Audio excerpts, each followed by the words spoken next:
episode, ignite the night. Power up, get ready to go. Feel the hype, it's about to flow. Anime unlock, turn it up. Energy blast, fill your cup. Anime unlock, turn it up. Energy blast, fill your cup. Old school, new school, never stop. It's a vibe, it's a drop, it's a bop, bop, bop. From the ninjas in the hit and miss to the stars where the myths exist. Villains rise, heroes fight, we're breaking it down every night. Enemy dreams in neon glow. Unfold the tales you need to know. From action-packed to heartfelt scenes, we're unlocking all your dreams.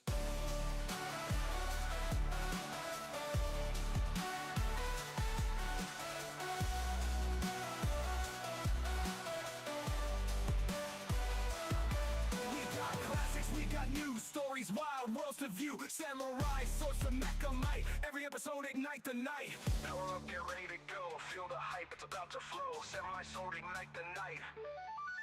Power up, get ready to go. Feel the hype, it's about to flow. To view. Samurai swords to next to met the night. Every episode, ignite the night. Power up, get ready to go. Feel the hype, it's about to fall. Old school, new school, never stop. It's a vibe, it's a drop, it's a bop, bop, bop. From the ninjas in the hidden mist to the stars where the myths exist. Villains rise, heroes fight, we're breaking it down every night. Anime dreams in neon glow. Unfold the tales you need to know. From action-packed to heartfelt scenes, we're unlocking all your dreams.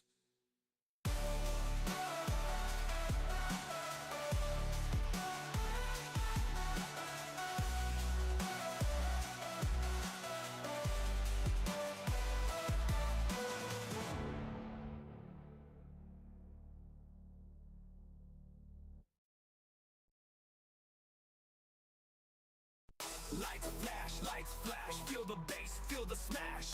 Black David Wally in the zone. Anime unlocked, you're not alone.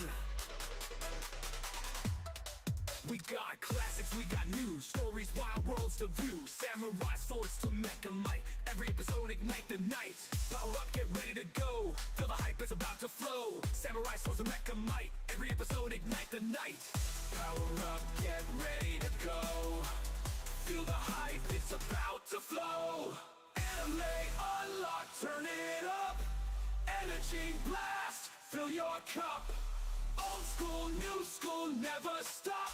It's a vibe, it's a drop, it's a pop, pop, pop. From the ninjas in the hidden mist to the stars where the myths exist. Villains rise, heroes fight. We're breaking it down every night. Anime dreams in neon glow. Unfold the tales you need to know. From action-packed to heartfelt scenes, we're unlocking all your dreams.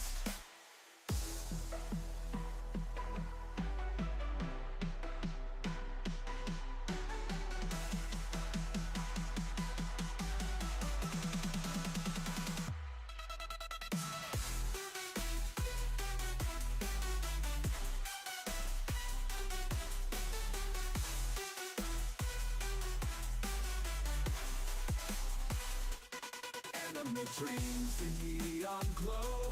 Unfold the tales you need to know. From action-packed to heartfelt scenes, we're unlocking all your dreams.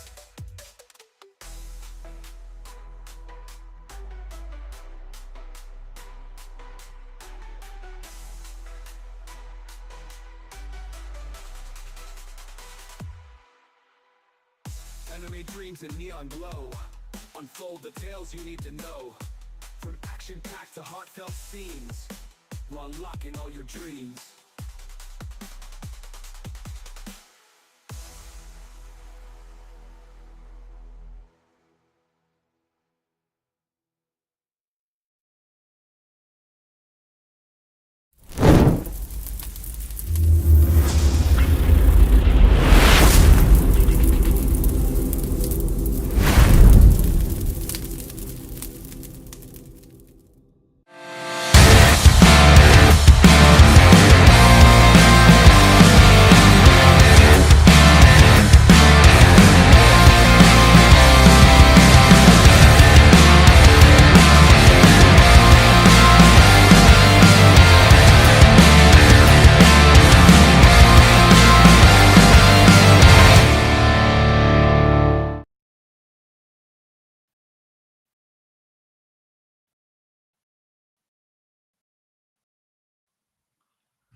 is Friday. I know it's been a while. Sick. Forgive me for that. Looking kind of rough a bit. Yeah, I was fighting with a grizzly bear and I take my care. So I decided I have to be an African grizzly bear. Whoop that bear ass a couple of times, two or three. Take back my territory and say, "This is what it is. This is my home turf." So how you guys doing? Um, Tonight's show will be a very interesting, and I apologize first and foremost. I apologize for last week.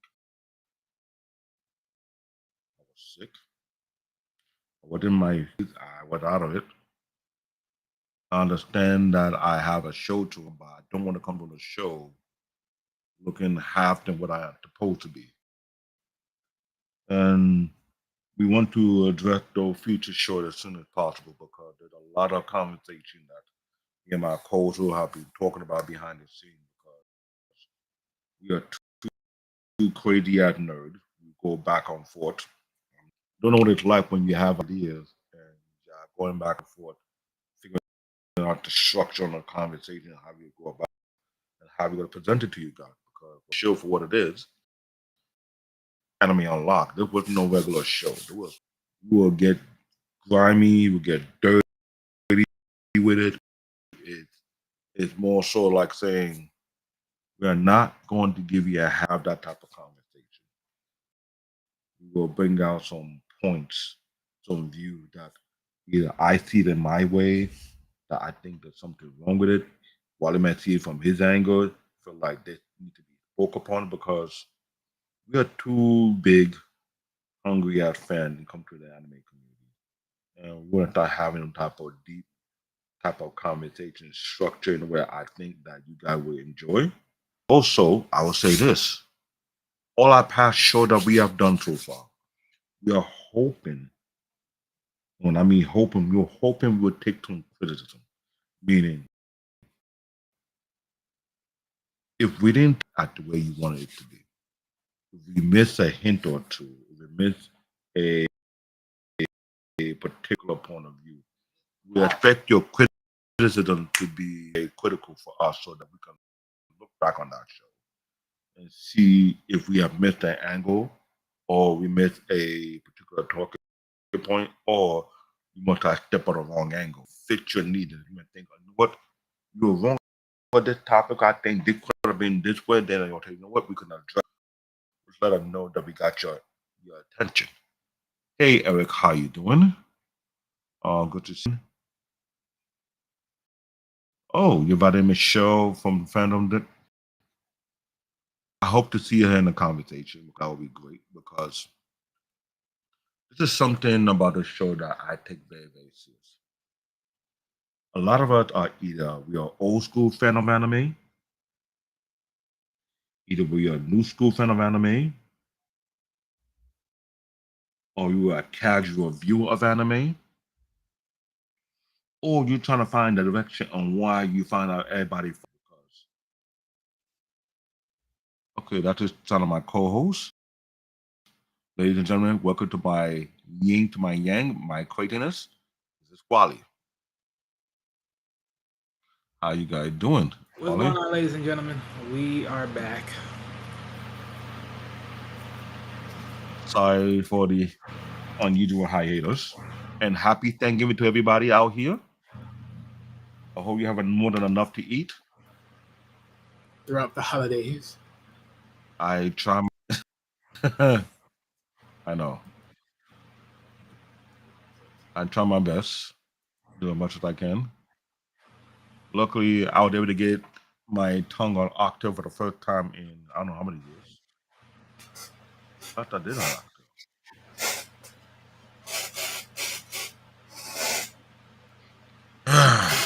That's crazy. I can't remember when the last I had octave. Say it again. I think my tape. I can't remember the last time I had octave.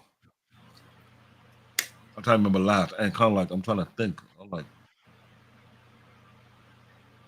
damn, was it a year ago too? All right. What's going on, Golly Eric? me. Yeah, thanks for the suggestion for the person to come through. Hopefully they make it, or they tune in and listen. Because you have a friend called Michelle. She'll probably be showing up soon. Make sure you show them in the conversation because, like I mentioned, this show is where we trying to structure our show because we realize we have many different either you're beginners in anime or you from the first wave, like Eric was saying, the first wave that came in the US, started back in the 90s, or you a diehard anime more like a historian. So right now we did a show about that. How we did a breakdown because, like I was saying before, while they came on, me and Walla, we go back and forth. Like, not saying we're going back and forth. We talked about what's going on in prison right now in the manga community.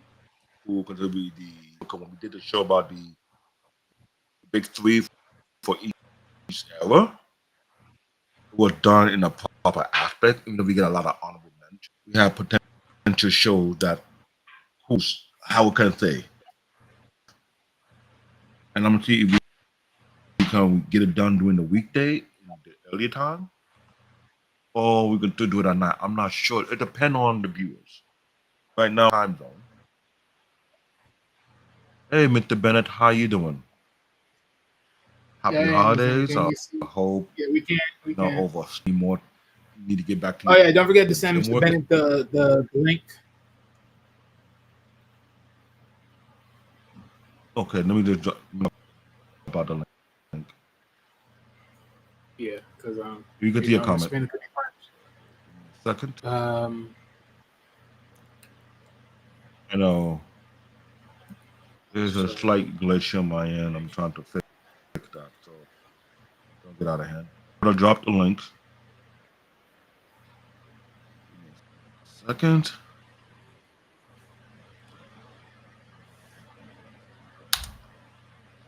For this topic, character depiction and representation, it is something I would say it's somewhat critical at the same time, not critical, because you and I have gone deep. When I say we have gone deep in this conversation. give it to Ugh. the other side. Bad thinking. Yeah. Once again, Right. Wale So, Haitian, the go. Shout out to him. yeah. All credit is due. Well, So yeah. go ahead, So, Wale. How you want to go ladies and about gentlemen, describing this show? well, yeah. So pretty much this was first and foremost, ladies and gentlemen, give thanks to one of the many people of the channel, aka our president, Paul Bennett. He brought up a particular topic of an article about certain characters in anime as far as representation, but it also lingered into the idea of him questioning how would you know each segue of characters, how do you know to identify them as maybe if they're quote unquote Caucasian, black, Japanese, and so on and so forth. How do we understand these different variations of different characters and how their design look is depicted, right? Now, granted, I'll sit here and tell you this for the examples of that of which we were going to use and how you understand to recognize certain people are it's going to be very tough because that was a whole nother segue of a long list of how you understand it. So I will be dropping names, we'll drop imagery so you can see the character and know what they look like, but overall we will not have an in-depth I wasn't telling you to bring the article. That's my bad. That's my bad.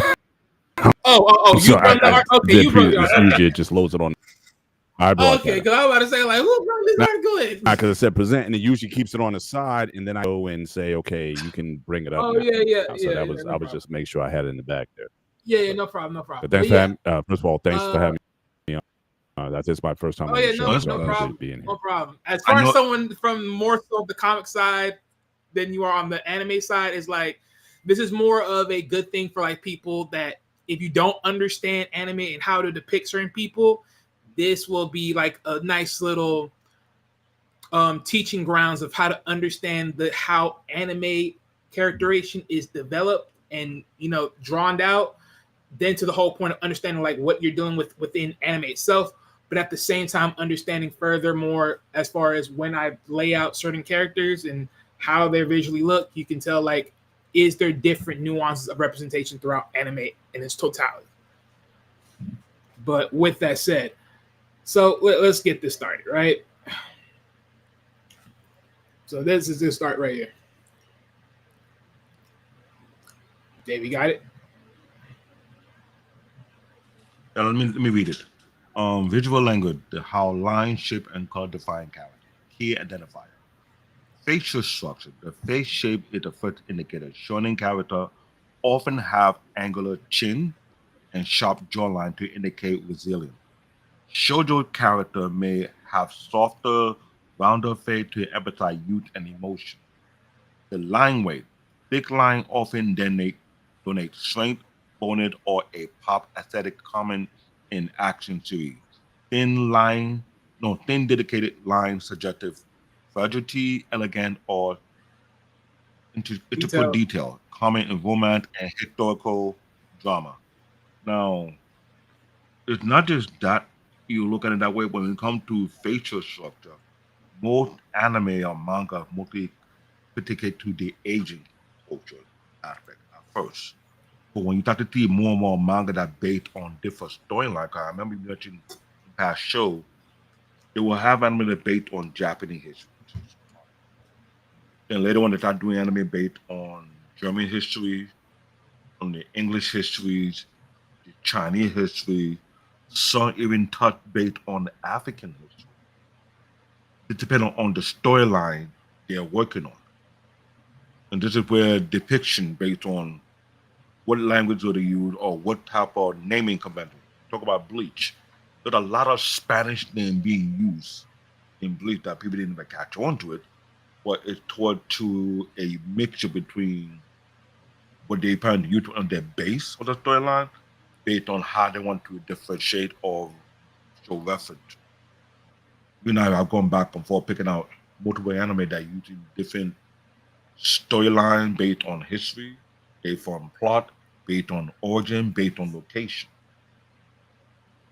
Right. There's definitely In many cases, it's hard to say if they're going to use the dynamic of that particular area or to be a twist. Yeah. Is that correct? Or tell me if I'm wrong. No, from what you pretty much laid out, that's pretty much correct. Okay. Let's keep on though.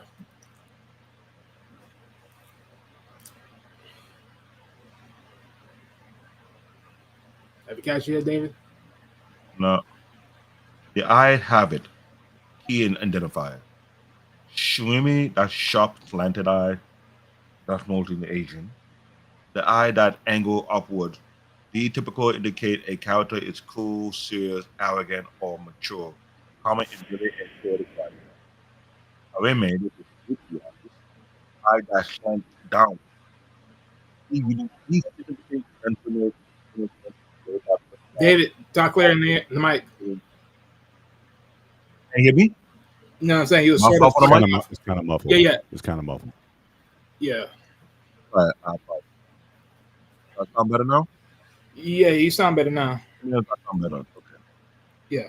These indicate gentleness, innocent, or a laid-back personality, often seen in healing character or gentle sidekick. Detail level, complex highlight, and gradient usually mean the character is an emotional complex or a protagonist of a drama. And I think this slide showing from the very beginning is based on the artistic style of their art, from the line, from the eye depiction, because sometimes they add a little more extra detail than necessary. If I'm correct. Going to the next slide. Right.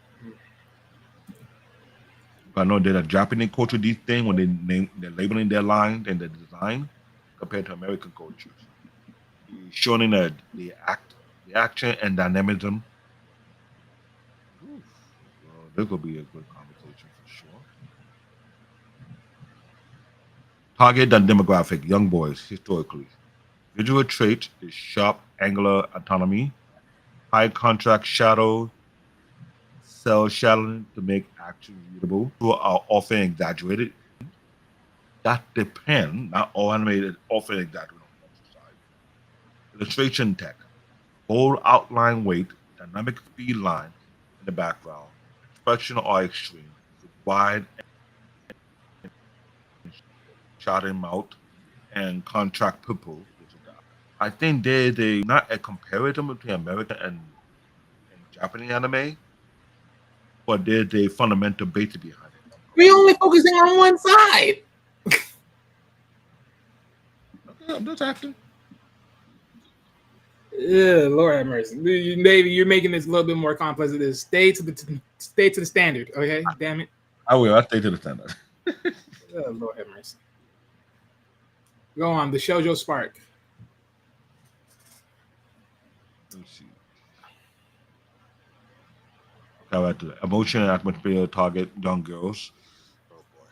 Historically speaking, visual trait: tall, slender, proportion, often 7 to 8 heads tall. Eyes are significantly larger than multiple highlight. I call shoujo sparkles. Illustration tech line are often broken or very thin. Background may dissolve into flowers, bubbles, or the abstract light to represent the character. Internal emotional state rather than physical location. Very much true.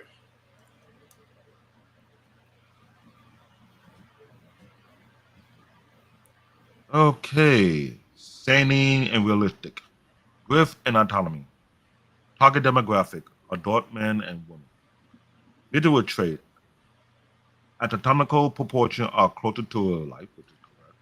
Facial feature include defined nose and lip, often omitted in shonen and shoujo mangas. Wrinkles and blemishes are visible. Illustration tech is desaturating color palette, shading often more detail, using cross hatching and texture brushing to mimic cinematic lighting rather than flat cell shading. That is a whole different technology.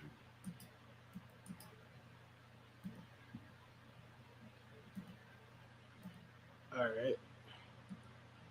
Number 7. Now, the visual language comes to text, cell, and soft shading, the coloring processes. Cell shading, the industry standards, shadow or apply a distinct shape with sharp edge. It is cheaper to animate and create a classic anime look. Soft shading, compositing, using high budget film like Makoto Shinkai works, gradient and airbrush blend color, post processing effect like bloom, aka glow, cinematic aberration, are added digitally to simulate lens effects. So that sounds like a mixture of art and CGI.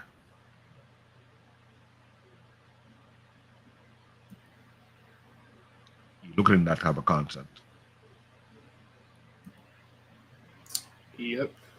And then this I the hope, it, last. I hope you don't get to that CGI argument again. Well, I mean, let that be what it is. Because there's an editor talking about what they do right now, AI cannot reproduce.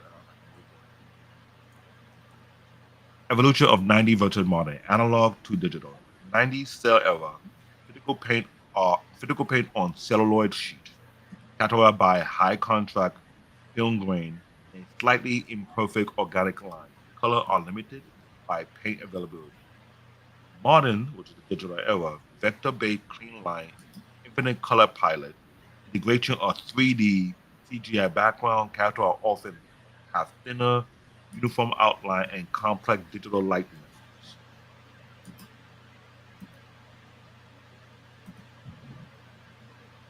When I find the time, I will find that link of the article where they're referring to why some editors are saying they don't like the idea of people wanting to use AI into creating their anime. They prefer to do Right. before. Give me one moment here because I'm trying to get these imagery. I know we did talk about how the Japanese manga series first started when we were doing the big three. They're looking for a much cheaper way of getting things done so they can put more out there. Right. All Found right. that So, information. Go ahead. yeah. So we got the other article. Bring that up so we can talk about that because we're gonna line it up a little bit. Well, I'm gonna try to line it up a little bit. Do you have it uploaded? I don't see it uploaded yet. I think it's on Paul's side if he has it. I think Paul has it.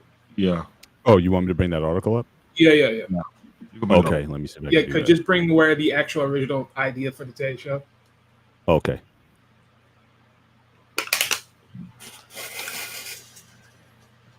So you guys, this to Paul's interest was interesting to him as far as why these certain shows were brung out today, as far as his notice for these are the 10 strongest of the black anime characters. And again, Paul, what was your why would this pique your interest again? Like, let that be known to the fan base. All right. Well, just to kind of go back a little bit. I am not, I guess, the biggest anime fan in the world, but obviously, I grew up watching a lot of um, uh, anime that was ported to American television, and it was reformatted, reshaped. So again, my favorite of all time is probably Ninja Team Gotcha Man. That was from 1972. And so that was always a foray, and then there were others as well. And certainly as a Westerner, as someone who wasn't really familiar with it, I would oftentimes talk to fans of anime and manga for that matter. And just one thing that always piqued my curiosity was, well, in terms of how the characters look, why do they have the large eyes, and they don't look necessarily Asian? And I was always told that in anime, the eyes are the window to the soul, and so they always wanted to make them large so that they could be expressive in many ways. And so that was always something that I kind of went with. I never quite necessarily I was necessarily satisfied with that answer, Mhm. but for a lot of years I just I just accepted it that's just how characters are drawn. But I Yeah. never got a sense from a lot of the anime that I did see that characters were of a Japanese origin, even though they might have had Japanese names. They didn't look like it. Right. When I came across this article, um, the first thing that hit me was in terms of he's saying that the author of this article is saying that, okay, well, these are the 10 strongest black anime characters. One, I don't even know if that was for some of these characters that are listed. I don't even know if that was the intent of the artists, assuming these are Japanese artists, in their world. Are they trying to depict quote unquote black or persons of color? And again, there's a lot, even in this country, we have a lot of conversations in terms of what it means to be black. Is it just simply just our skin color? Is it our history? Is it our experiences? Is it our, culture or whatnot? That was kind of piqued my interest. So I don't know, like, even when these characters were drawn, I don't know if that was intentional to say, okay, well, we need diversity. I mean, plus also recognize that we live in the United States, which is a relatively diverse population. Mm. Whereas in Japan, that's a very Skewed. monogenous Yeah. population. So Mm. when they go into these things, does a Japanese animator or producer saying we need to have show diversity, and you could even be bold enough to ask the question: should they be inclined or responsible to show diversity? Now, you could say from a business sense, yeah, probably, because again, I know a lot of persons from all over, regardless of your ethnicity, who love anime. I know a lot of black people who love anime. So Right. again, if you want to sell your product beyond your borders of Japan, around the world, and yeah, you want to reach as many audiences as possible. So it may be a good business sense to have different characters representing different people around the world and that sort of thing. Again, I don't know if that goes into the process or not. But again, even when I looked at the list, I don't know if even the character is there anything within the anime or the manga for that matter that would classify these people. Okay, these are black people. Some have stronger than others, like Afro Samurai. That's kind of that's kind of pretty forward.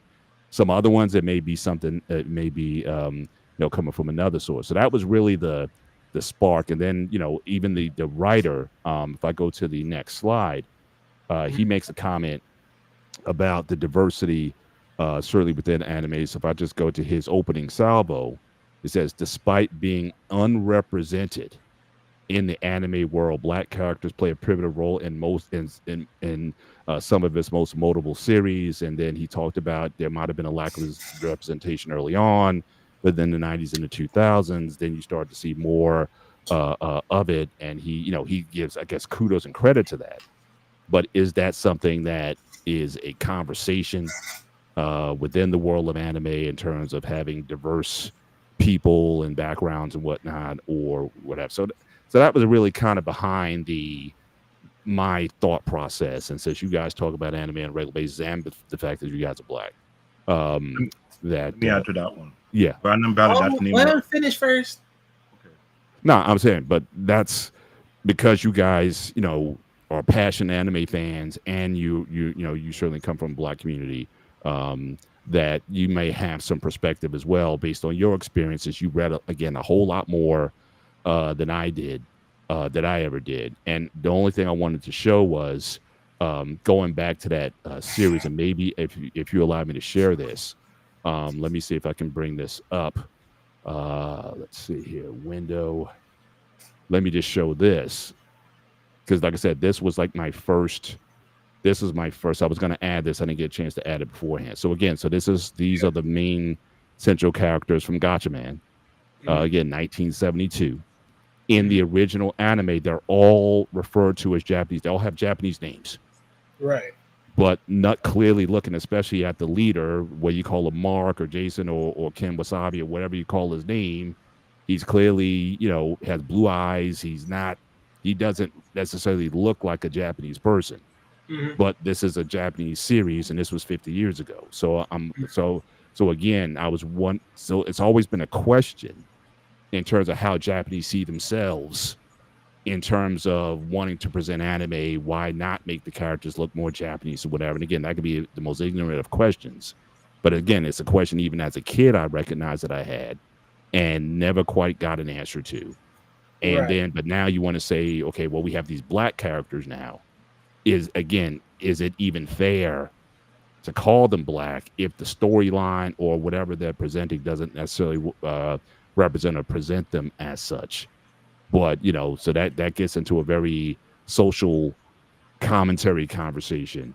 But I just wanted to again show you guys where my basis was coming from in terms of wanting to explore this a little bit. And again, I appreciate you guys willing to tackle this.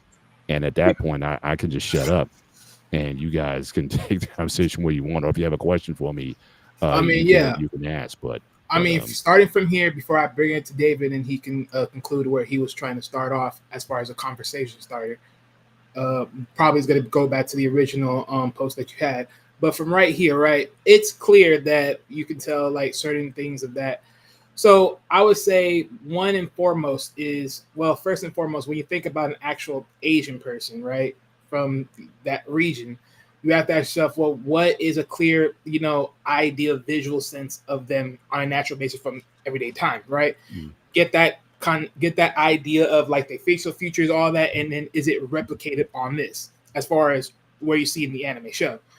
Two, also, people got to realize this. Sometimes it's always best to question origins, like background checks, because I'll tell you right now, in looking up for this, I did some work in looking at certain anime characters where they will give you background/identities as far as where they came from, or even like how are you dictating their class, or even from a sense of like gender appreciation, give or take, right? Mm-hmm.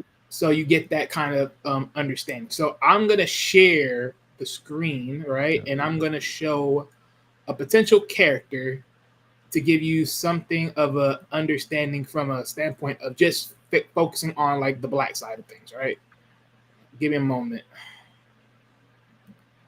When he done with this, I want to bring back that article about Brandon Daly because it's something I want to address. And just to add something else, again, from my very limited experience, the closest thing that I've seen to black representation in anime, these characters that were identified in the article notwithstanding, and I'm not even saying that it was intended that way, but the only thing that looked closest was I remember Boondocks, right? it Right. seemed to borrow or steal from that Japanese anime style in terms of Right. how the characters looked and how they were represented. But you knew the content matter was clearly a sort of a satire on Black American culture and that sort of thing. So that was like, and I know a lot of people who appreciated Boondocks both for not only its social commentary, but then also that animation that reminded them of the anime that a lot of them appreciated. So All right. So real quick, David, look into the private chat for this name. I think it's called. Her name is Mochiku Melandro. Malandro. Yeah, Machiko Melandro. So this character right here, Mr. Paul Bennett, right? As you can see, she got the skin test. She's brown, all that.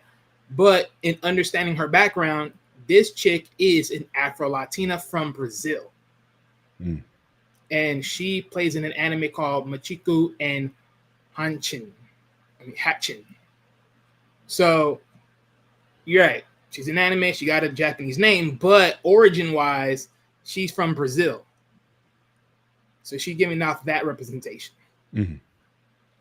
And what I was trying to mention earlier before you started your thing, Brandon Daly, who is, you say he's from Pittsburgh, Pennsylvania, which is very, very close to what I'm trying to find a connection to. Because I remember when on our last show, I mentioned how we found out about a African American brother who's from New Jersey, right? Was able to live his dream to create his own first Black Japanese animation production studio in Japan. But before he got there was an interview that circulated on the web whereby it took him a long period of time to even get the chance to build such a thing.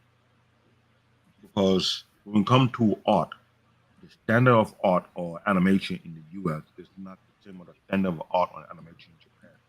And they don't do this type of rivalry so that we do out here in the US. Like, you know how you beat people down?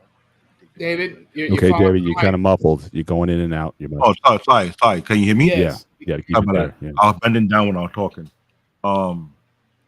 What we learn when you come to Japanese animation and Japanese manga, the level of respect that have been pushed down from top to bottom since the beginning, from 1960 to now, and the deep level culture where I don't let nobody come in and change that particular culture. If you come to learn how to do art their way, they will respect you. But you got to understand the process, the standard, the method to it. How you say that the method to the madness. Mhm. Same thing with Japanese animation. The method to how they're going about it. Because when we found out that the person who created the Black animation studio in Japan, the Black brother, is actually a twin brother, the two of them. Only one show here, the other one stay behind the scene. That let me know. I want to ask if I ever get a chance to get a hold of interview with that guy. Does he have any connection with the guy who did Boondock? Because you mentioned they're trying to copy the same style of Japanese animation, but more the satire look of things. Because this is the African American brother who created Boondock, but at the same time, there's another African American brother who created the Japanese animation studio in Japan. My only question is if we can get a chance to do the interview, did he know that individual? Did the connection to the idea, or were they giving reference in between across the board? That could be something to look into in future reference. That was something I was trying to connect the dot with. But Wally, you can carry on. Yeah, well, real quick, I'm also going to throw this one in here. So, again, Mr. Paul Bennett, seeing this character right here in front of you, Muhammad Abdul. This is from an anime show called JoJo Bizarre Adventures. From one of the, I think this is from the Stan series. But yeah, From the Stan series, but also were produced by Dot Studio, also an African American animation production study that work on this too. well, yeah, but not what I was. Well, yeah, but his character depiction. Wait, give me back because I got to go back to that list. Oh, before you do that, do you guys want to see from that article, I guess, what he ranked as his top 10? Oh yeah, we're gonna go back to it. Don't worry. Okay, we'll go back. Yeah. But so his character picture, as you guys can see once again, he is of Black skin, everything else. But this character comes from Egypt. He's Egyptian, and of course, anybody that you can find when you look at what was that movie? You remember that movie? Butler. I forgot the dude name when they did that Egyptian movie amongst the Egyptian gods. Forgot that movie. Oh, Uh, gee. Oh, Yu-Gi-Oh. No, I said Butler. You know the guy that Oh, played the movie. I forgot the Egyptian god movie that he played. that, It was that, that him. TV series. No. Was it a TV series? Movie. Hold on. I know his name. I just can't remember how to say pronounce his first name, but it's this guy. He was a butler, right? No, his last name is Butler. Joel Butler. Yeah, he played. I forgot what God, movie he was, but God in Egypt. yeah, I think it is. You're right. So if you remember, there was a character. I think it was the same guy that played Black Panther. I think he had the image or someone else, but they had a very similar depictive image, or neither on memories for some other show. But they had the same depictable image of this type of hairstyle and look. So again, anime is aware of characters and origins that they come from. I think it's just more so people taking that time to really look into where they come from. So for instance, the anime character of the female in that article that showed that's on the display, most people would not know originally where she comes from because, well, she got the skin, but the hair is in question, right? But that is something you have to take into consideration. But she's from a series called Bleach, what Dave talked about earlier. And in more cases than not, some of those characters, based upon a specific taste value, could probably come from a Spanish background because mostly than not, when you think about the show, it has sort of a Spanish feel origins because of the idea of death and then the story playing around it that is very well connected in a lot of ways, or even to other cultures that also have relations to that. AKA Mexico. Right, which one and then the others are many of the more Caribbean areas as well. So those that play on this. So these are just some small imagery because, of course, there's definitely others as far as like, we can go into white, actual Japanese characters. Give me a moment. So, okay. So let me see here. Okay, Rebecca Lee. So Rebecca Lee from Black Lagoon, if you guys know that character. Well, at least for David, if he knows that character, right? No, not what I was looking up. All right, let me close this and then I'll come back. God damn. Welcome, Don GQ, to the conversation.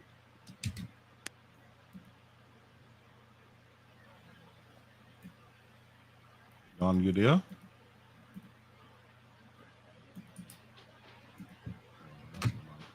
Continue.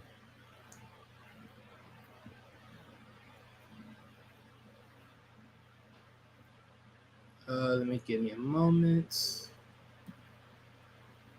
Because when you mentioned that character by Muhammad Abdul, right, who's based in Egypt, then there's always been an argument that people say Egypt was not in Africa, it's actually technically in Africa.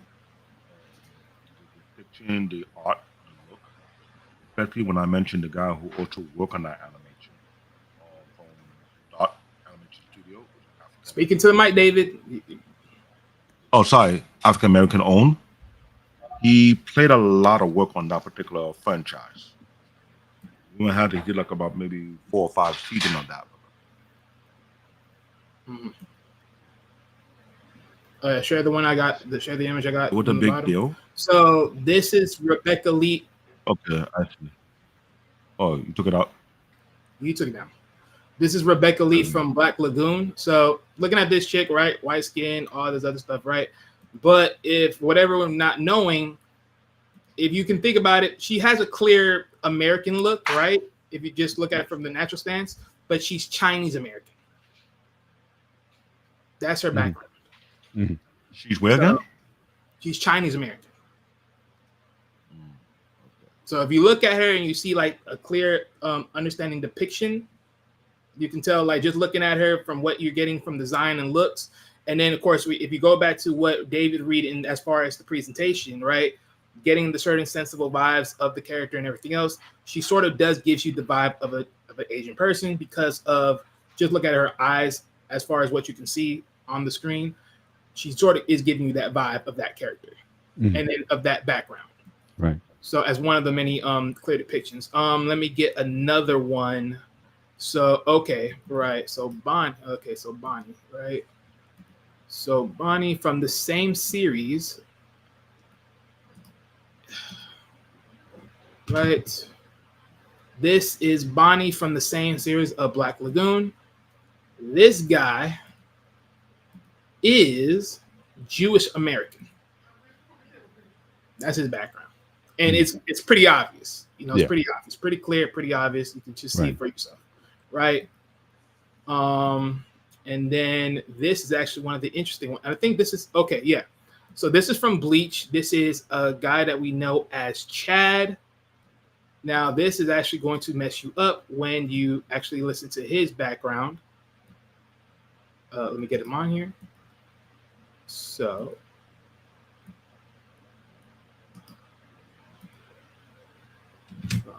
Bleach. So, this guy, Mr. Chad. Oh, my God. Sorry about that. So this guy's Chad, right? So he is from Bleach, but lucky enough, from Bleach, his depiction is actually Mexican Japanese. That's his background. So you can just tell, knowing that, you know, one, again, it goes back to the idea that we're more linked in this, like Bleach is really linked to like Spanish culture or any of the South region cultures of the borderline as far as their story depiction with life or death. But at the same time, his character is a Mexican Japanese person. That's his background. So again, if no one didn't know that, now you do. You could probably. But not just that on that character alone. There was a particular arc when they did heavy more to a certain character that fit within his background, Mexican or Latino, because their naming convention, their theme plus the soundtrack that play behind that. You could almost tell that the Spanish fit with. Them who have watched Bleach anime, they can speak on that notion about when you watch it. Him, this main character right here, Chad, and with a few other characters for the Hugo Mundo arc. Look at the name Hugo Mundo. That's more Spanish, like they're based in Mexico or further down South America. They have the same characteristic as well. Right. Now, this particular chick, right, Yuri Pelzetsky. I probably don't know how to spell her name. You can just tell by the name, Russian. She's Russian. She's Russian background, right?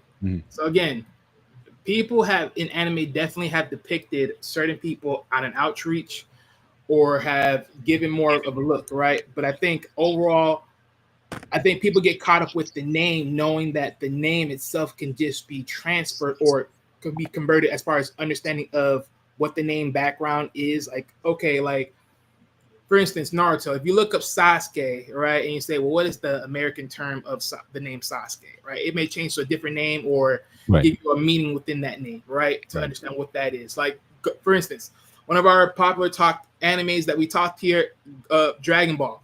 A lot of people's names that are in Dragon Ball are actually veggies if you convert their names over. Literally.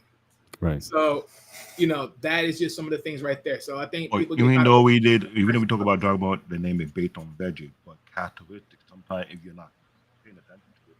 Say it again, David. Characters are what? I say, even though the name is based on vegetable, like veggie, sometimes the characteristics have a lot of undertone based on, perfect example.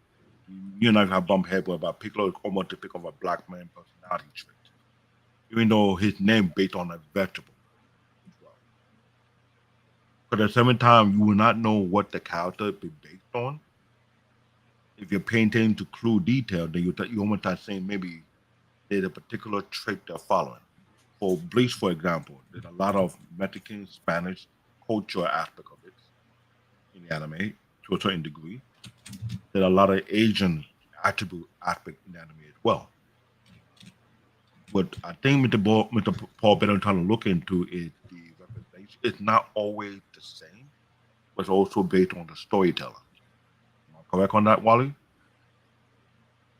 I mean, I wouldn't say it's also based on storytelling. I think the more so for Paul is it's the visual sense. Because it's like if he's looking at it's like because one, think about it, for Paul, it's like one, the name, but also the visual. Because it's like, okay, well, you're saying these are Japanese characters, but when I look at them, they look more so like they're from other regions or more so from American standpoint, just by the look of them, the eyes, everything of in context, just their body frame. That's the clear individual. So to the point that we started with the presentation, narrowing down the looks, how you're depicting certain things and all that. Now it's like go back from just looking at people with an actual looking frame. Clear depiction, Afro samurai, pretty easy, right? Yeah. Black brother, he got an afro, so you know he's from you know what side of the world he's actually from, what origins, you know, the what line of blood he has, everything else of that nature, right? Him and his daddy, which technically his storyline is supposed to be playing off the original black samurai of the Asian world that hasn't been taught to a degree. Now, granted, they did an actual true depiction of that person in a different anime, but that gives you that clear depiction, right? It gives you that clear understanding, clear depiction, all that. And, you know, and everything else of it's a totality. And as far as you going deeper into the personalities and everything else. But I would like to even show you a different character, because I would sit here and say, well, how do you know when a character is quote unquote an alien or something of a different species? How do you know of that background, right? And the clearest one that I can think of right now off the top of my head that I'm about to show is from Piccolo. This is from DBZ, right? Piccolo from DBZ is, no one would know his background, right?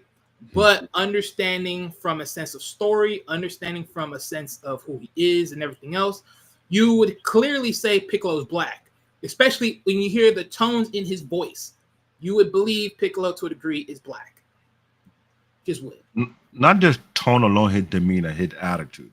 Demeanor, attitude, everything. Like, you just believe he's black.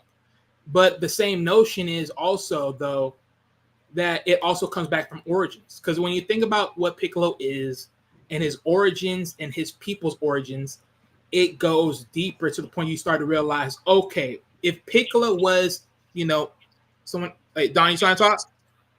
No, sir. Okay, we're hearing you. But yeah.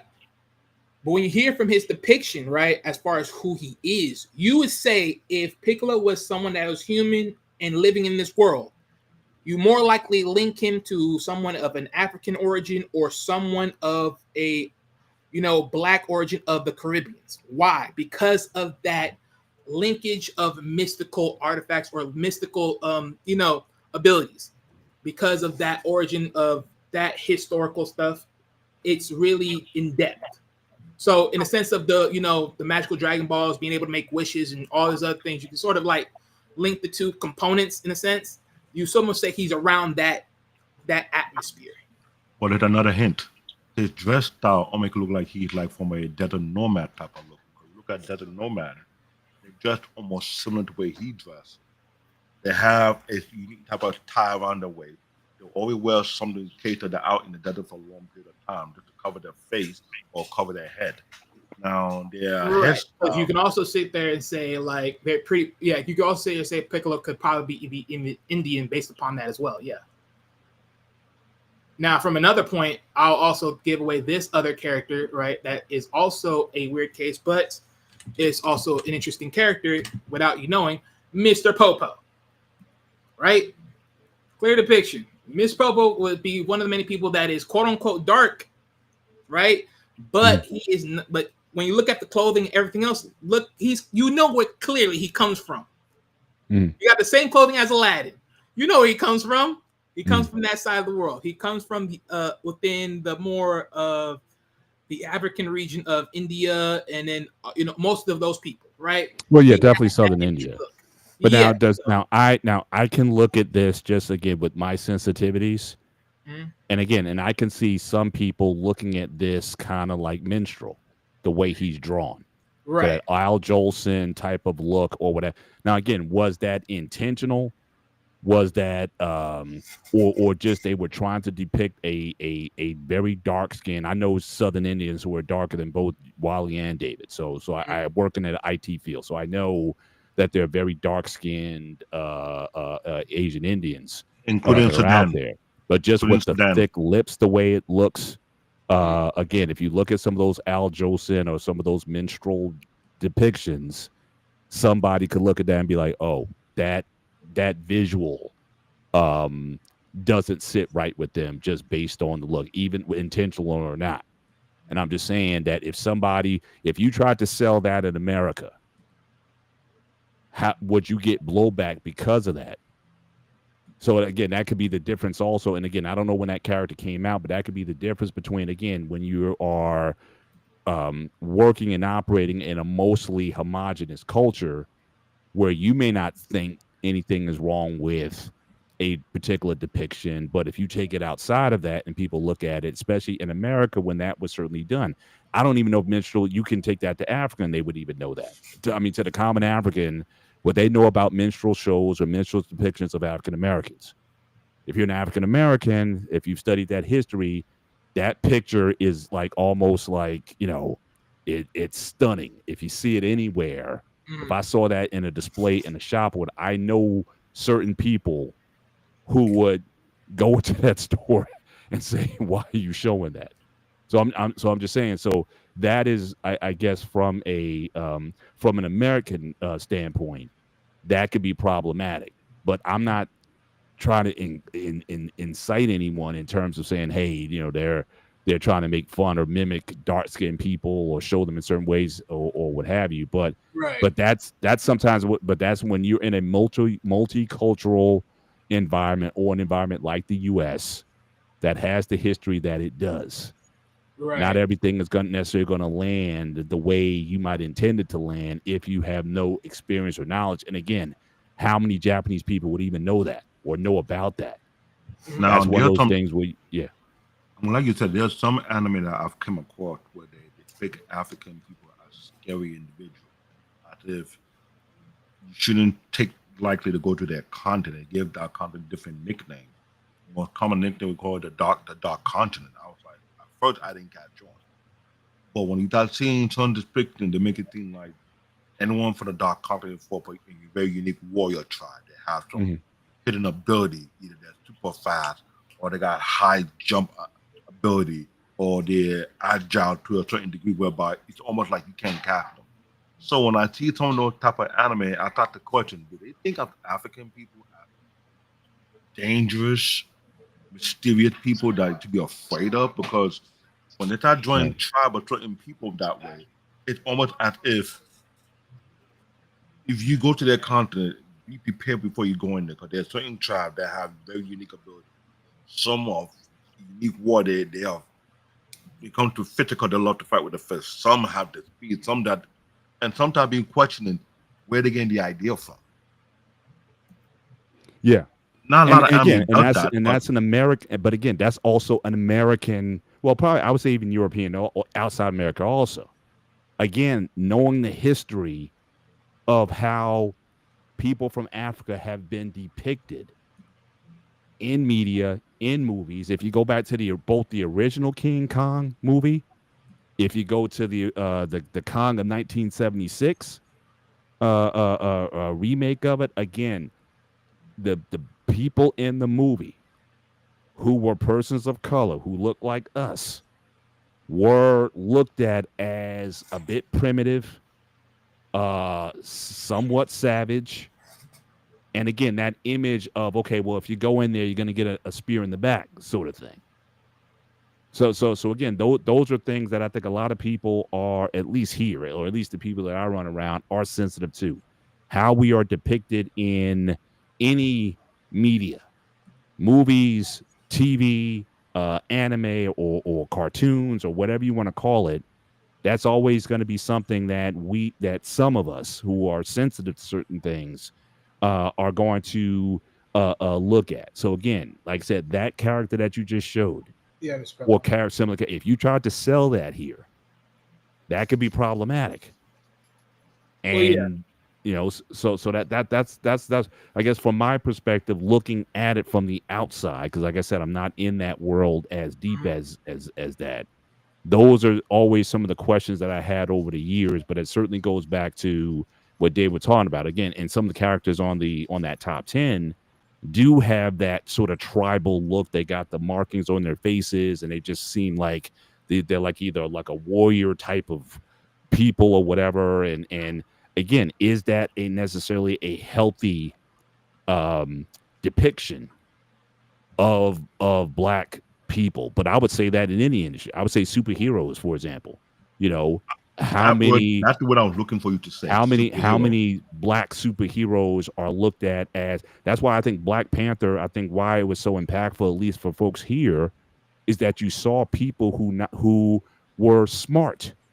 I mean, Shuri's a scientist. She's smart. She was smarter than Tony Stark and Bruce Banner when they were talking about how do you get the stone at the mind stone out of Vision, and they were like, oh, why don't you just do it like this? Like, oh, we never thought of that. I mean, to show black people not just only as strong or fierce or whatever, but to show you as smart, I think had a big impact in terms of how people saw themselves, how black girls saw themselves. Yes, you can be a warrior, you can be a Doromology warrior, and you can be smart at the same time. That the representation that was there, it showed the best of us of what we could be, not just some image of what has always been depicted of us. So I think something like that is why why it's so powerful. Again, and I don't know if that exists in anime, but I would even say, should I expect it to exist in anime, Now, given who's creating the anime? I'm glad you mentioned that. The name of the anime at the moment, while we're talking about it, called Yasuke. That's about the black samurai who came from Africa. When they depict him, they made him feel like he is a giant because you understand the Japanese culture. Japanese people are not always tall. They have a unique average height. If I'm correct, that would bring around what 5'2" to 5'5". Am I correct, Wally? Or maybe I'm wrong. Like average wise. Hold on. Now, when you look at the anime called Yasuke, they made the character who from Africa look so I don't know. I hate the word giant, but they made him look huge. Like he's not normal. He's not what I consider to be a normal human being. To the point whereby they say his strength is totally unfair. They say his strength level is not of a regular Asian man level strength. Like if you hold a sword, he have more of a distinct advantage of how to utilize to the fullest of your ability. It got to a point where, according to the storyline, some people consider him almost non-human. They were trying to describe that character like if he's non-human because his strength doesn't make no sense. His speed doesn't make no sense. His agility level doesn't make no sense to the normal people among them. And the things he's able to do, they point as if he's a special breed of his own. Am I wrong, Wally? I'm sure you've seen Yatsuke too, the anime Haven't on seen Netflix. it. Oh yeah, You get- I've you get- seen, everyone- seen the image in some clips, but not ultimately the whole anime. Ever But watch I the know what anime? you're talking about. Yeah. If you watch the anime, for some period they keep like it's almost like a finger pointer. Like this. He doesn't belong here. He's very unusual. His size, his ability, everything about him speak abnormal. Like he's impossible to deal with. And that's what I was looking at first. You don't have to put that up yet. Put up yet. No, you don't have to put it up yet. We'll get to that. So when I saw the anime and I paid attention to the storyline, I was like, what came to mind? They understood how African characteristic it may be, but those understood that how the Japanese would take them as.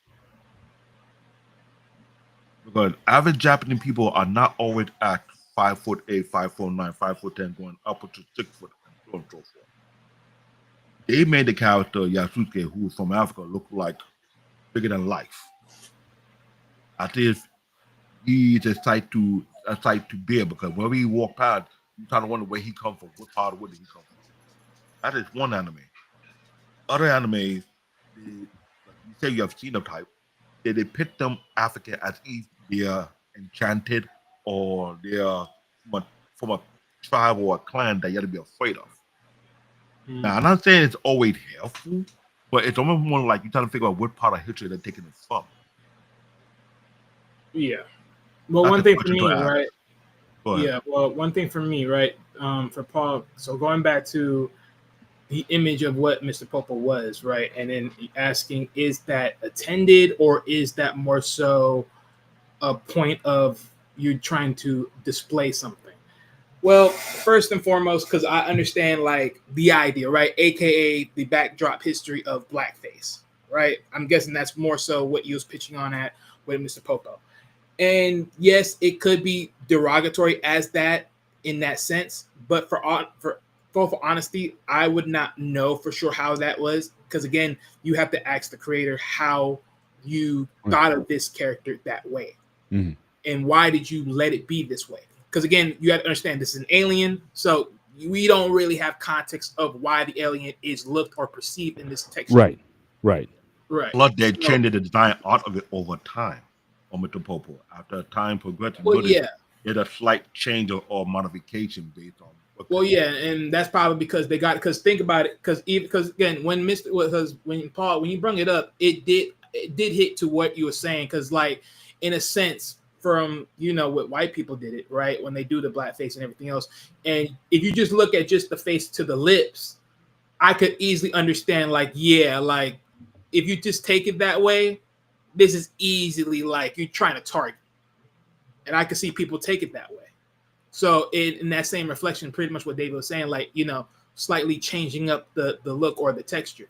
But I think also too, it still goes back to the idea of understanding the idea of the character itself and then the designing look of what he's portraying as far as what nation or where background he's displaying coming from. Right. So, that's just that. But I think everyone has a good point on, if the visual is sort of, hitting a certain nerve, call it out because you have to be very careful. Right. And again, to me, it goes back to like the business aspect of it. Like, again, if you're only interested in selling or marketing your product within Japan, I mean, you're making, I don't know if they had an idea at one point, anime for Japanese people only or whatever. But the idea is if you're going to go outside of these walls, you got to be prepared for somebody, and that can happen for anyone. We can like what we may do in America, and if we took that to Japan or whatever, some people may find it offensive, whether it be looking someone directly in the eyes.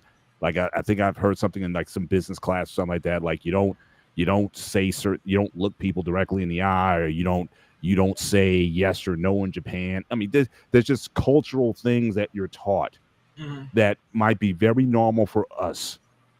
But if you import it out to a country like Japan, people will look at it differently. And I'm just saying that, that kind of sort of understanding needs to be done to say, okay, if you want to go live with this, or we're going to export, we're going to make a major push in Western markets with this character and whatnot, and it could be a great big hit in Japan.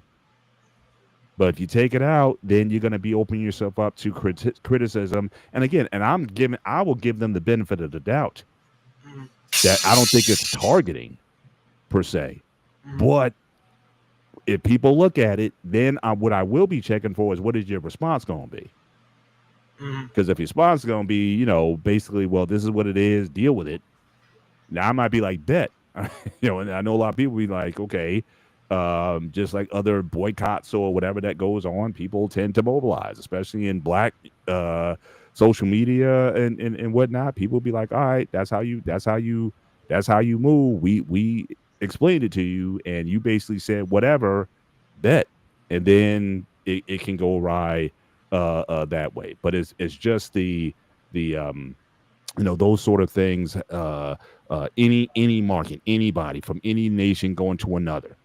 How I conduct myself in Japan or whatever versus how I do something else, how I go to another country, those things matter in a global marketplace. And it would be good if you had people outside of your view to look at your stuff and to say, hey, you can do what you want, but I got a feeling this may not necessarily land well in this market. And you may want to reconsider doing that. Do you have that kind of oversight to say, representation matters, and some of these depictions or whatnot, I don't know if they would be as successful as you think they may be, even though they might be successful in your own market. So that to me, that's a business let me conversation that you have to have.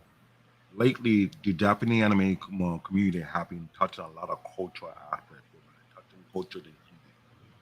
touching culture in Egypt, they're touching culture in South America, and then you determine their culture aspect in their animated production.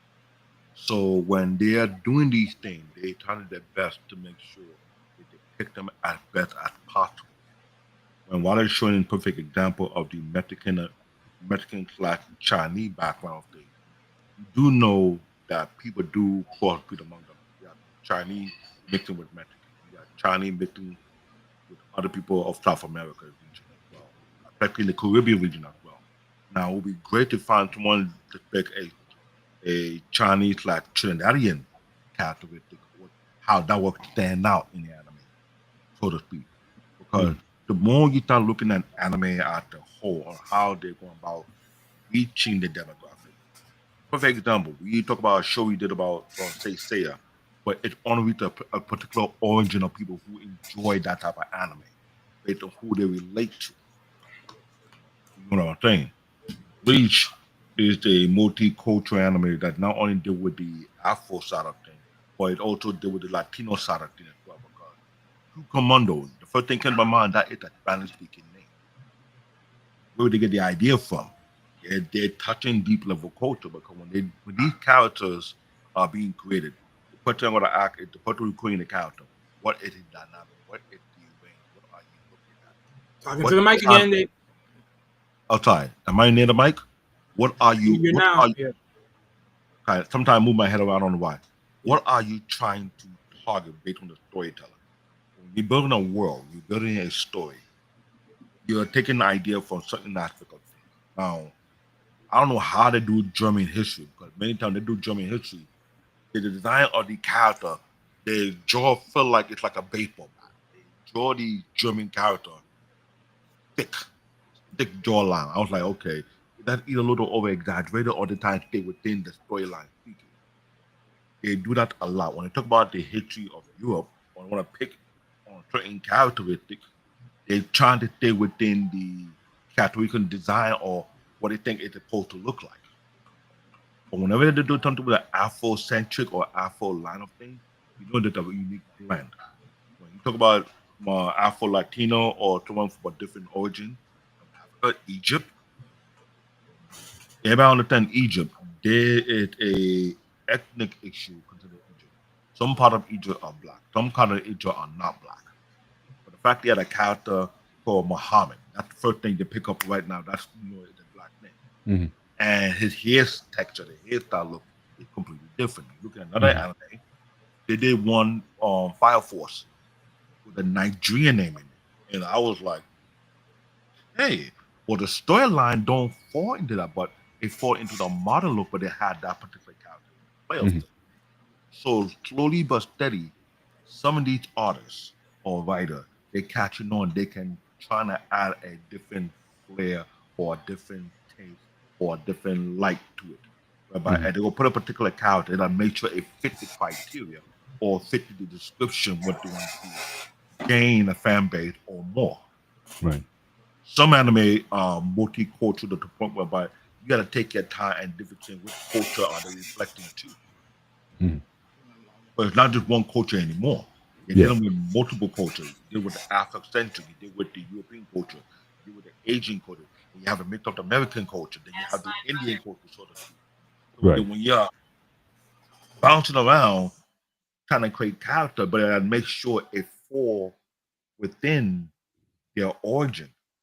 Right. And Right. when you try to And figure this also, out, like I said, just how they are depicted, because I definitely see this, and I guess we can all be critical, right, of how a person in a live action setting.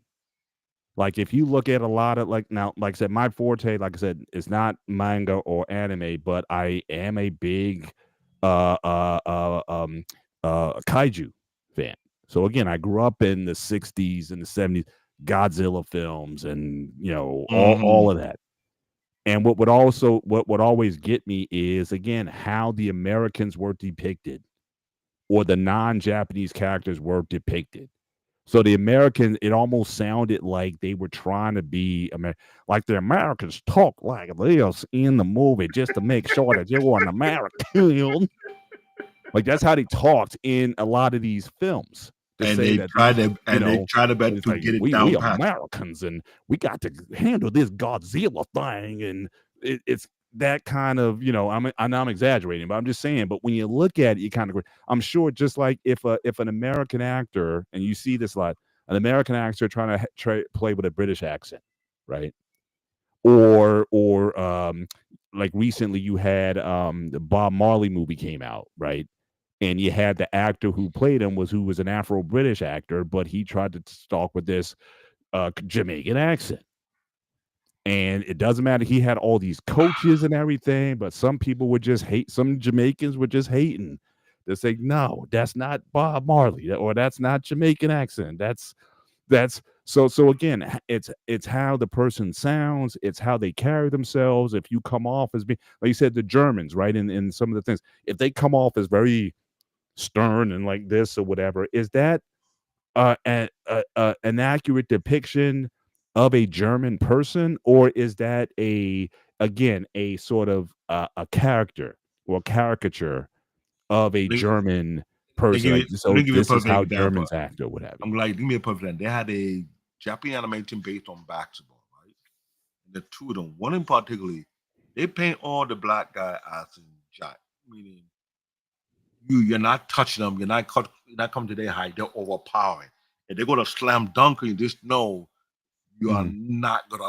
And I watched that with my son, and all the black character in that team are at least 6'6", 6'7", 6'8", Mhm. towering individual. And when they Right. get the ball and they're up in the air, it's a level of fear they put impact.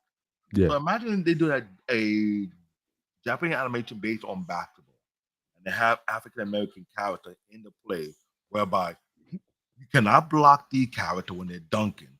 When they're in the air, they go polarize you or they'll destroy you. So imagine they had that picture about black people in basketball. Mm. They have a basketball anime kind of thing going on. That was one part. The other part is Baki. They did a imitation of Muhammad Ali, but they give it a little twist.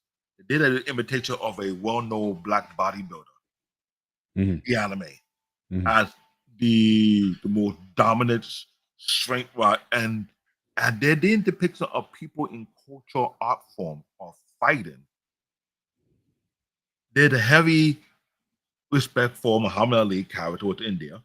There was a character close to being Mike Tyson in that anime. Mhm. Ridiculous. But if you notice, they're trying their best to get it as close as possible, but play homage to it as well. So it lets you know they understand the history, they understand the culture, and they want to bring that aspect of it into their anime. So at least people gonna know, so okay, yeah, they're doing it in this way. Because imagine they say Muhammad Ali had his own martial arts form. It's not actually boxing, but it's martial art. And that will Mhm. blow your mind if you're following the anime series Mhm. out of Baki. But you can show that a level of respect to it for that particular culture.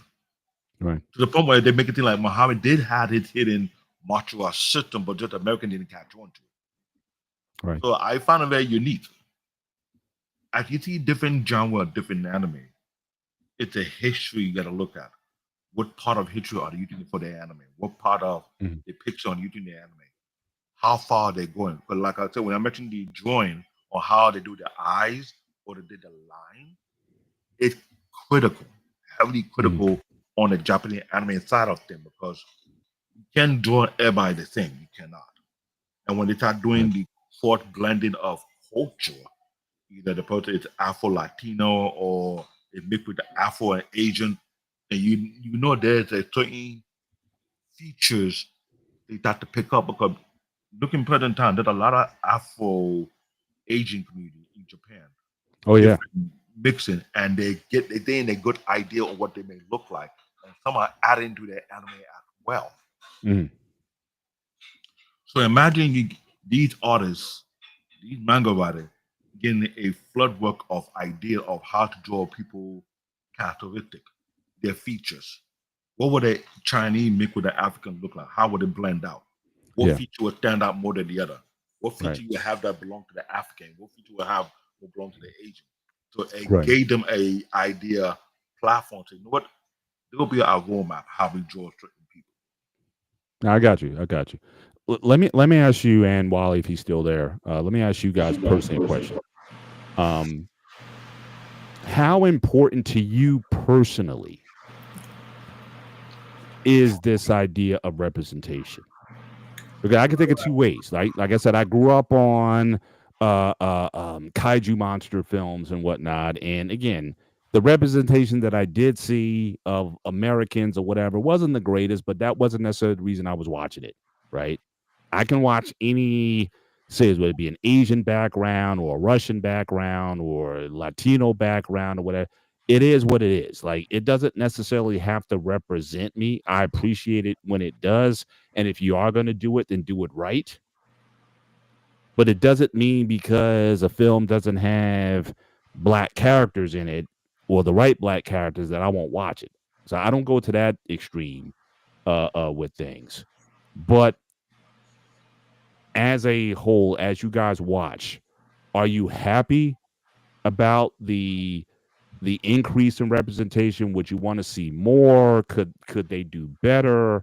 Or if they had no diversity, if go back to, like I said, the Japanese anime 50 years ago, like what I just showed at the beginning with the Gotcha Man cast, and there's no black people. I mean, even the characters on the side and whatnot, there's no black representation period in the series throughout. But it's still my favorite, and I will watch it regardless. I'm not going to turn off. So we don't have any black people in it, so I don't need to watch it. I'm not one of those folks. But if it stayed the way it was and it's just good, you like or all of them, apples, but anything that Eric showed me. So again, Akira or Monster Cities, Appleseed. These are. I'm just right. Well, you guys might not even know what these are, but I'm just rolling up stuff that I remember him exposing me to, because Eric was the one who got me watching real anime, not just the what he would call the bastardization of these anime titles, Battle of the Planets, which some people is like they cringe when they hear it now. I say shout out to Sandy Frank. Sandy Frank was the best thing that happened to that series. I'll still defend that to this day, because nobody would know what Battle of the Planets was if it wasn't for Sandy Frank. But that being said, is it important to you guys to see representation of us just as brothers in this stuff? Or if it didn't, it'd be like it wouldn't make you not enjoy or appreciate the product any less, whether it's diversified or not. Right. Want to go for the Wale?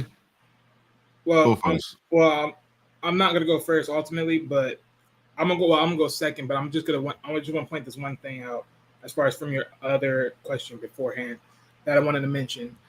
Because one thing also when it comes to the idea of anime, and then of course from what you said before, when it's viewed on one side on their end to what is viewed on our side, because ultimately all in all, anime had to change a lot because of coming over to America. Why? Because of course a lot of the anime content, if you read it even from the manga side, and even if you heard it, the original side of the anime, honestly, it's not even meant for the networks that it's in. Mm-hmm. You would probably have to watch it through HBO, Stars, something like that. Yeah, because a lot of it's But the thing is, and I think because they understood that in a sense of business, they had to sort of quote unquote damper it down to wayside it just to enter into a more easier way to get it to be viewable. Whereas it could have been more grueling, more dark than it ever was on the original side, which is seen over in Japan. So overall, yeah, it's very much different as far as understanding protocols. But I think that's the thing. Anything they bring over here, that's a protocol switch of what it has to look or sound like over here from what they were allowed in America versus what they do on their end, what they allowed on their terms. So that's what I'll say. But I'm going to sit here and say this. I will add to your comment while I bring up a clip, but I'll let David speak on his end and then I'll speak on mine. Okay. I'll be right back. All right. Now, my thing is it's more of a yes and no all together. Just like Eric, I was one of those individuals who was digging deep about Japanese anime to see how many genre. I can't speak into Mike. You're kind of here again. You hear my crazy voice. Can y'all hear me, ladies and gentlemen? Yes. Just like that's Okay, perfect. I need to keep my head on. I need to change my mic setting next time. They tell me close down here. Instead Yeah, of here. yeah, turn it Every up. time I'm in my zone, When you get I'm deep, I looking know down. you get deep. You get so I know, when so you I need get to here, start nobody changing. can hear you. So let me put it like this: the way anime has grown over the years is it's amazing because one, it is exposure to a lot of great creators, a lot of great writers who have a deeper view of what they want to create. I'm mad that some of them are not able to live long enough to create more great platforms to show us their thought part of how they look at anime as a whole. Because when we did that history about the big three, it now let me know I had to appreciate the people who took the time out and start taking note of what they want to put in the anime. Now, am I happy with the depiction we had of in present time? Yes. Yeah, I want them to do more. That's not what I'm looking for right now because I would like to see if they can pull one off, create an anime that's based in African history or Mhm, how it will be depicted. mhm. Because since they have an understanding of cultural history and history of itself, I wonder if they can do one whereby you're dealing with ancient history. Because the anime I was watching the based on ancient history called Kingdom, and they talk about the warring time. And I wonder if they can do that for every different region of the world. If you go do anime based on history that been documented of the Right. time they came to existence, I would like to see the depiction. How would they get into the detail there?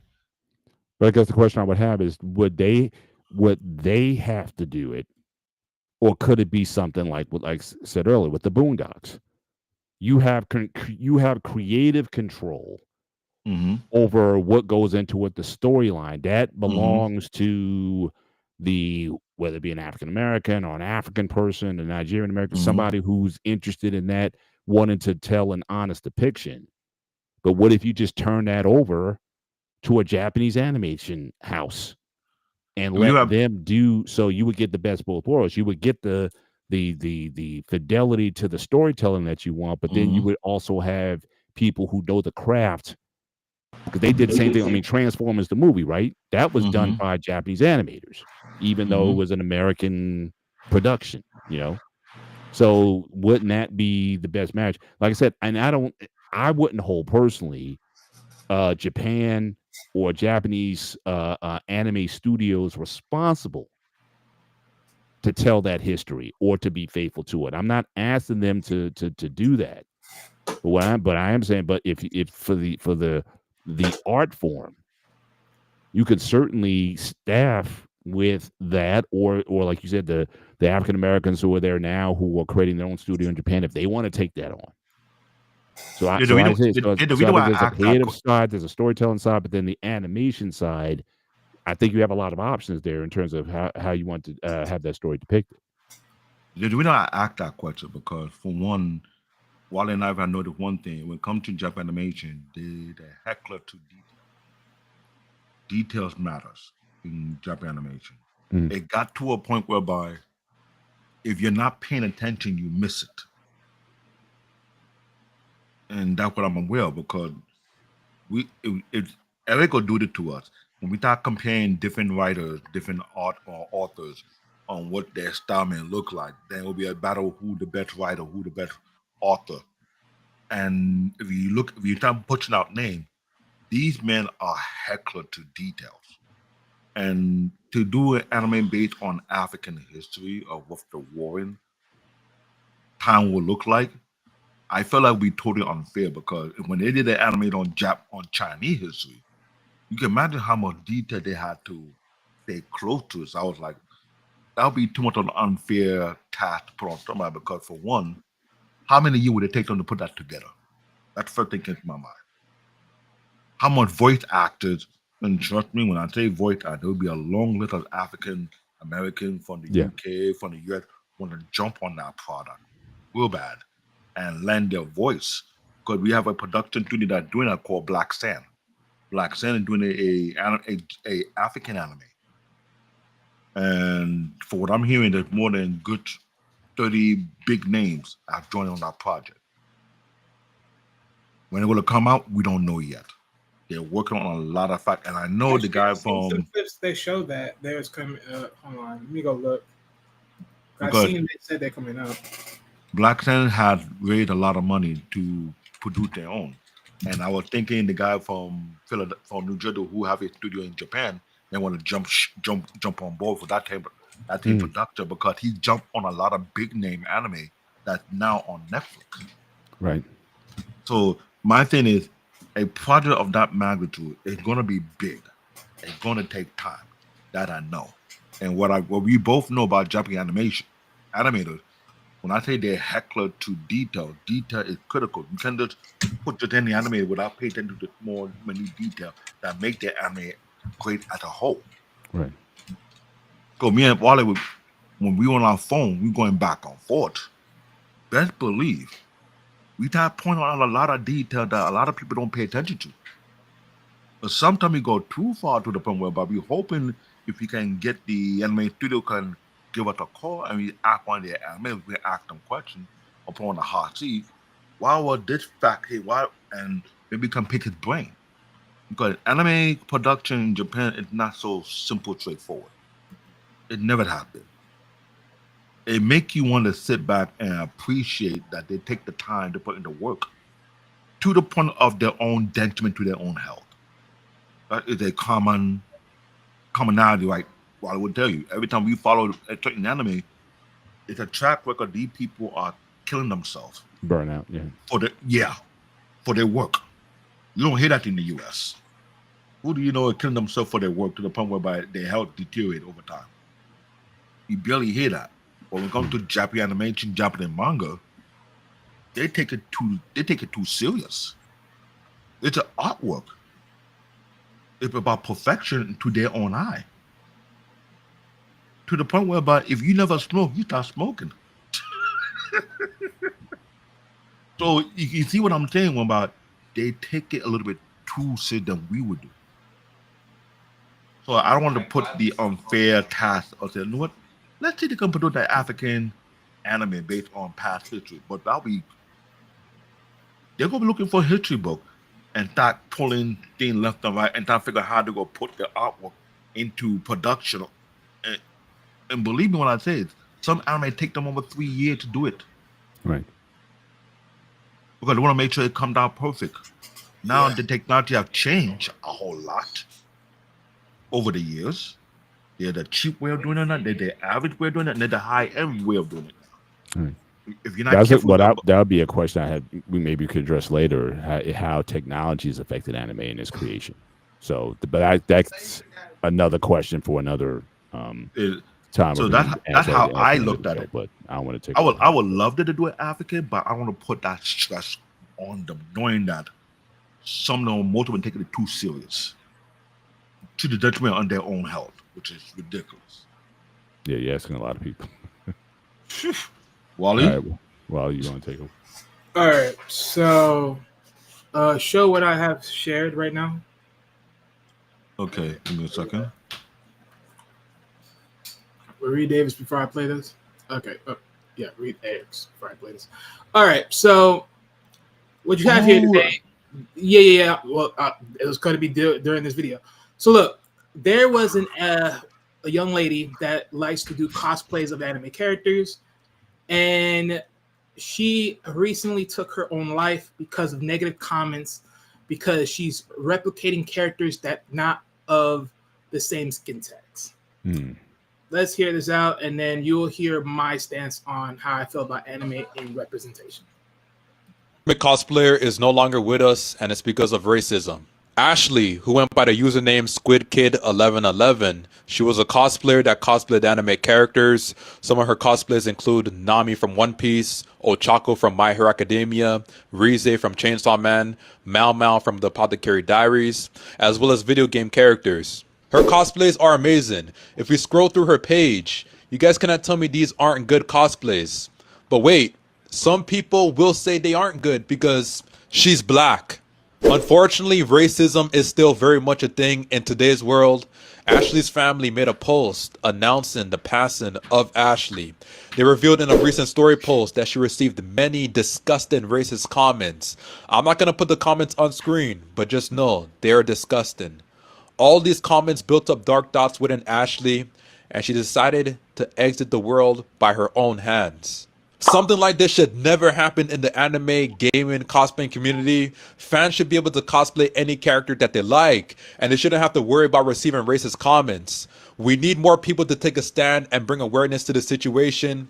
I'm calling upon Crunchyroll to make a post, statement, article talking about this.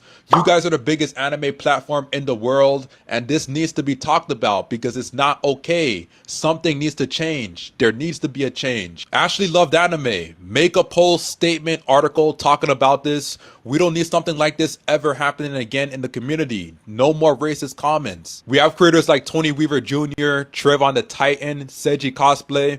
They all made great videos bringing awareness to the situation. Crunchyroll, you guys need to do the same.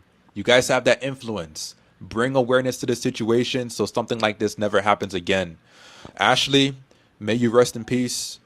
Your cosplays will be admired by many people around the world. Don't worry. An anime cosplay. All right, so that's Wow. one. Wow. I'm gonna bring in another one because this brother's take is also gonna be the point of my take of where I'm gonna take it from my standpoint. Okay. I have a really controversial take that I've been sitting on for a really long time. And in light of the fact that a black cosplayer just ended their life due to the racist harassment that they've been dealing with, I don't really care anymore. I'm going to just say it. Every black writer or artist creating a story should have a black main character. No, I'm not arguing about this. No, I'm not going back and forth with anybody about this. That is the take. And I don't care how you feel about it. In a medium and a community that we are so ridiculously underrepresented, and even when we are represented, people try and fight tooth and nail to argue that a character like Yorichi, who's obviously black, is not actually black. In a medium where you can't even dress up, in a medium where you can't even dress up as a cartoon character without dealing with copious amounts of hatred and racism, in a medium where we're depicted in the most racially caricaturized way all the time, in a medium where any attempt to depict us is instantly review bombed to oblivion before it even comes out. If people like you, in a medium where you're already so ridiculously underrepresented, can't even cosplay your character, if you can't even cosplay your own character without people saying that character isn't black, something is very wrong. Do not let me know how you feel about this because this is not open for discussion. I have a really Right. So Whew. let me drop that real quick.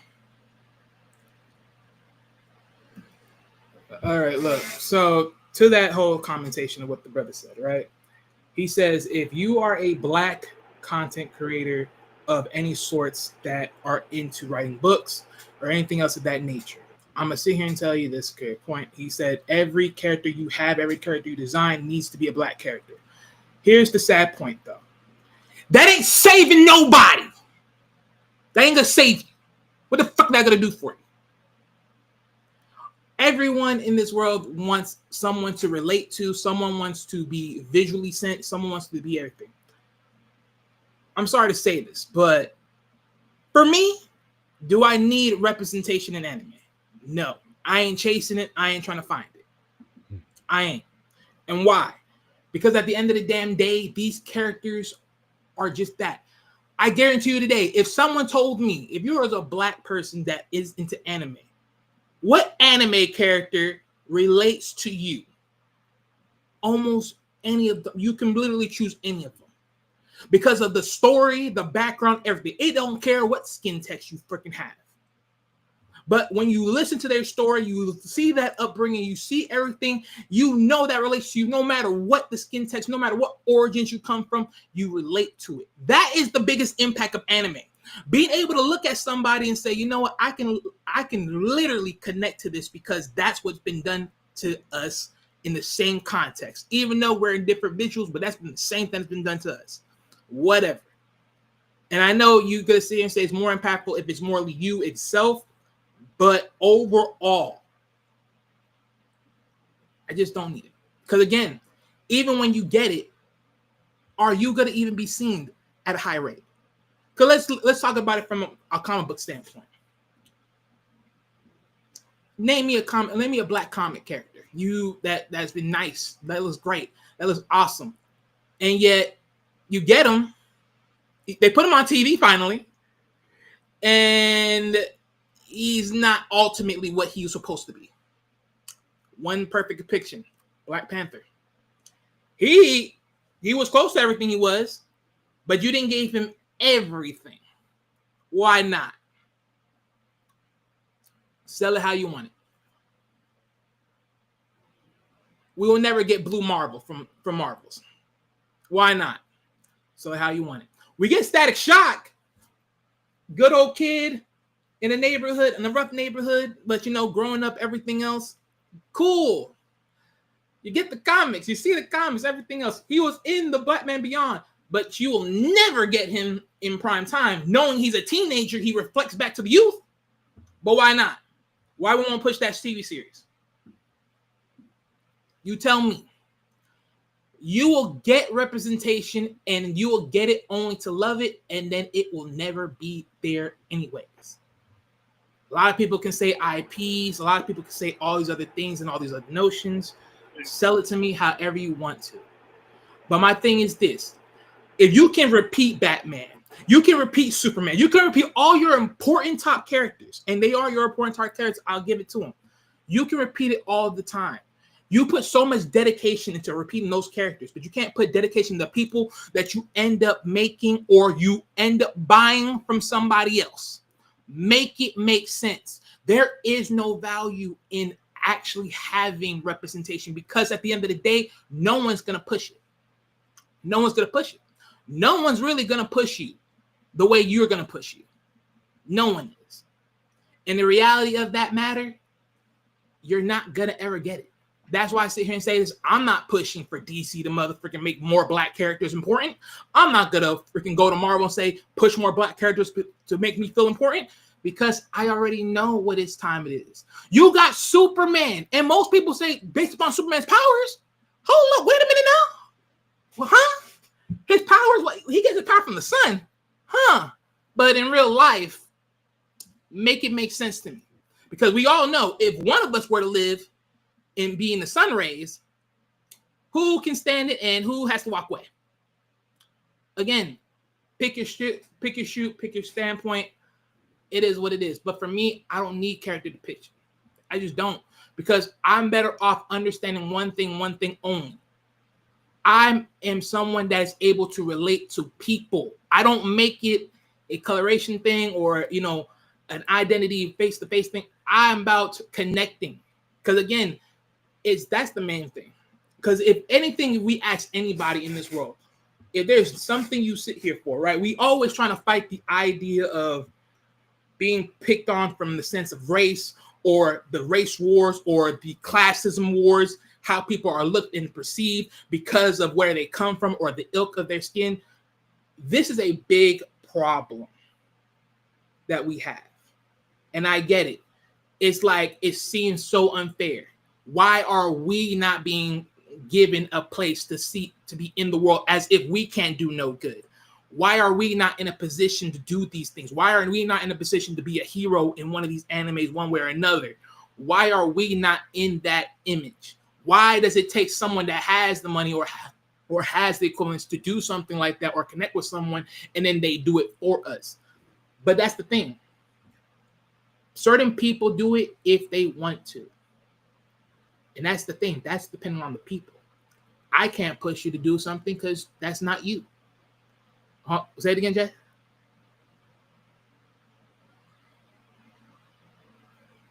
Well, Jay, when you get the audio. It's muted, so I don't know if you... Yeah, well, Jeff, you were saying something, you were muted. I'm okay. I'm not saying anything because you're saying a lot.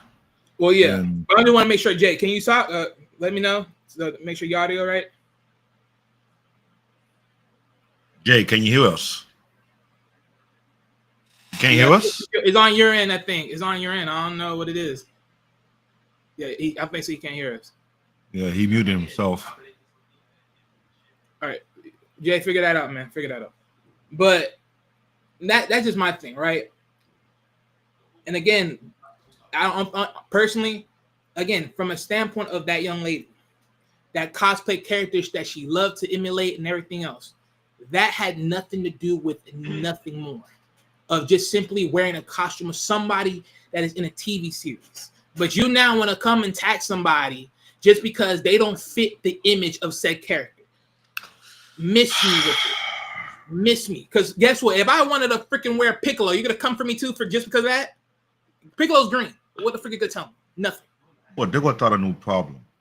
And I'm saying that right now. There's a bunch of black animation groups all across the world, some on Facebook, some stand alone by themselves, whereby they do their own conventions as well. And when they hear this going on right now, it will start something that it's not going to look good. Because for one, there should be no racism in Japanese animation. What it shouldn't be. It should never be a place for that. And the fact that this is a multi-billion-dollar industry that entering a multi-trillion-dollar industry. Doing this right now, the question is, who is doing it? Is it part of a troll industry going on that people like to troll? Because this is what I say, I have no respect for trolls. Well, yeah. I mean, there's definitely a lot of it around the way, and let's be honest. There's even some people that are into anime that reacted to her hot takes as far as what she deems a 1 to a 10. It's like, again, did I agree with the takes ultimately for respectively? No, but that's because, again, that is her take. But again, I'm not gonna sit here and denounce her because her taste. Her taste and my taste are gonna be two different tastes. It is what it is. And there's a growing number of black cosplayers after since coming from the late 90s to now, there have been a growth of up and coming black cosplayers have been coming out doing their own thing about these things. But even that one got to take their life because of racism, it will start a movement that will be totally uncalled for. And you know what? But what would be the movement? Because from what I'm hearing, right now, again, in my time, in my younger days, if I'm 20, college days or whatever, again, there would have been a some sort of collective action. There would have been, like I said, like the guy called for the main, I guess, anime studio in Japan. And a lot of these anime content creators to make a statement and push it out and get it and they didn't. And for a lot of us, that would be the exit. Like a lot of us would say, why do you? I know you enjoy it. I know it's fun, and I know all those things, but you're basically participating in an activity that people are telling you to your face that they don't want you there. And for some people, it's just like anything else. You got people who are pro, we need to integrate into everything. And then you got the people who are like, we need to have our own, go back to like Black Wall Street and whatnot and have our own segregated communities, and we do our own thing or whatever, and we just be ourselves with ourselves, for us, by us, and that's it. And this way we're wrong. You're gonna have both schools there in regards to that, but basically a large chunk of anime community that you dedicated time and resources and your passions to. And this is why I'm speaking upon it right now. Because what you just said right there is totally correct. But on the flip side of things, here's where the problem comes to play. We have too many prominent black people in the Japanese animation community as we speak. The one they were referring to is Crunchyroll. Crunchyroll have a long-standing reputation of stepping on the wrong toe for a lot of reasons. There's the other creator out there who can speak upon. When I've mentioned it before, a lot of people don't know this. We have a black-owned Japanese animation studio located in Japan, run by a black brother who is from the United States of America. A lot of people don't know that. And he got his hand on a bunch of well-known, up-to-date anime. We got a lot of big names, black names in the anime community who are doing a lot of collaboration. Now, can they speak on this thing? Yes. But from one standpoint, I don't know. Mm-hmm. Because they're not tied to a anime production studio. That's where the problem comes to play. When he talking in Crunchyroll is the only one who's airing a lot of anime in the US. now. So that's a lot of heat on their head. Any other organization you can speak on that they can step up to the plate? But I'm basically, not what you're sure. saying, But like let- anything else, is Pause. go ahead. Because the thing is this, right? I know the brother mentioned earlier about, hey, organization come in, take a step in, make this right. But it's the thing. What are the organization going to honestly say? Because I'm going to be honest with you. This is how I look at it. The organization going to come in and be like, hey, guys, look, there should be no place for racism. We made these characters for your enjoyment, and we thank you all for coming in and loving the animes that you enjoy to watch that we created, and we appreciate your taking your likeness into your own self while you looking at it through your own lenses and copying said character. They're gonna do the typical standard, but my thing is, but they didn't. I know, I understand they didn't, but what I'm saying is, even if they did, what more is that gonna really do? Nothing. Because you can't control the trollers that made the comments.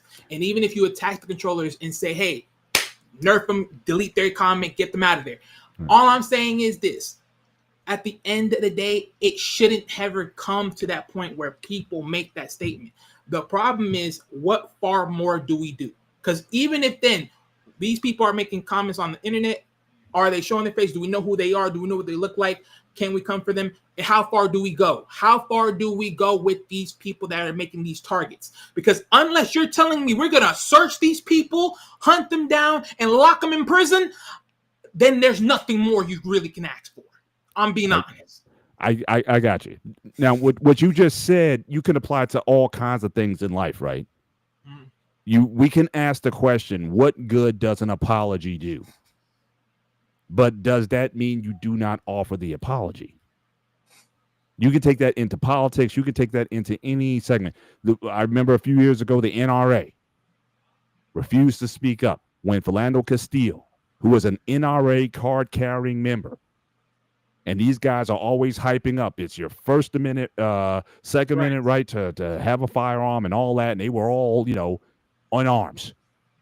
The brother was clearly taken out. I mean, everything about that was wrong. Silence from the NRA. And again, people were asking the same question. Why do so many brothers belong to the NRA? There are black gun groups that do advocacy. And there was a call then, why don't you pull out of the NRA, join the black ones, or certainly the ones that will step up in that situation? I'm saying there's action for everyone to do. And certainly for in this particular situation with this young woman who was viciously attacked that way and took a life, I think certainly even if you say the studio, which I still think somebody should have said something, but even then, from the people who belong to these communities and dedicate your resources and time and love to this, what's wrong with people coming together and saying, hey, we're taking, because again, I mean, and I don't know what the demographics are in terms of anime love, but I know a lot of black people who love anime. Right. And if we stepped up and said, well, I'm saying the brother said, so I'm saying we, but I'm saying if folks stepped up and said, we take a stand on this and we will, again, boycott or whatever, which has been effective. See, people say they don't like cancel culture. I love cancel culture. I think cancel culture gets things done. Yeah. I think the Montgomery bus boycott was cancel culture. Right. Oh, you don't want to treat our sister right on the bus? We won't take your bus. Right. Until that got knocked down. So is there going to be collective action for those who represent a large segment of that community to at least make some noise, to force them to a statement or to force them to address the issue, but let people know it's like, no, you will not attack. At the very least, to let people know who support that, at least to let them know that they're supported. Because I don't know how many people were coming to that sister's defense. But if there was a large black contingent saying, oh, no, you're not going after our sister like that, or let that sister know, look, we support you. Keep doing your thing, girl. Let her know that she's supported. No, she was heavily supported. A lot of people know in the community. But I'll say this, right, Paul, just to change a little bit of this, because I'll say this, right? the best thing for me, if I wanted anything of any response from Crunchyroll or anybody else that's big into anime, as far as a company that is into the to the overall scenery, right? How far would I want them to at least do anything? At least in the case of the family, if they could do anything, any condolences, any other things that they can take care of, however it may be, or even in reflection, pay tribute to this woman in any which way, shape, and form. That would be the best thing I can get from. Because again, for me, getting these little weirdos and douchebags, and you ain't gonna catch them all. True that. And you damn sure ain't gonna lock them up. True that. And that's the damn thing that's pissing me off right now. And here's the thing. You just rattled off those 2 or 3 ideas. What if they came through and offered to again pay? I believe that could be possible because some kind of offering like that. I mean, that would have been a very thoughtful, even though they're not connected to it. But again, just to let people know, we stand with her. Like there's symbolism there. Again, sometimes symbolism does matter. And in that situation, I think that would have been a powerful statement certainly by them, or certainly by the leading influencers that they matter. That all to their point, they're putting action behind their statement. I would say that right now we're in November entering December. By next year, there should be a bunch of anime conventions will be planned out throughout the United States. The biggest one I know is called Anime Con. When they go have their own here in New York City, I don't know. But any other location, I think that'll be the start when we try to create a movement where all the big name black cosplaying icons that should be any type of event where we start making a movement. We're saying going forward, we're not going to tolerate racism because this is meant for everybody. Because I was telling Wally, their convention being held across the country. New York City, you only know about Comic Con and Anime Con. There's one they hold in Florida. There's one they hold in Los Angeles. There's one they hold in Las Vegas, Nevada. There's one they hold in Georgia. It all depends on the promoter. If they want to make it as a movie going forward that they catch anybody on the site doing that, we should get their name, get their associate, and find out who they are part of, and start blacklisting them going forward. That could help, but we can only do so much. Because like I said before, there's a lot of up and coming from the 90s to now. I can mention one that unique. I forgot how to pronounce her name properly. She's the cosplayer, she's mixed race. There's a lot of them out there who have been doing cosplaying for a while now. They have made a name for themselves to the point where they're sending tutorials on how to create their own cosplay from ground up, depending on what kind of cosplay you plan to build upon.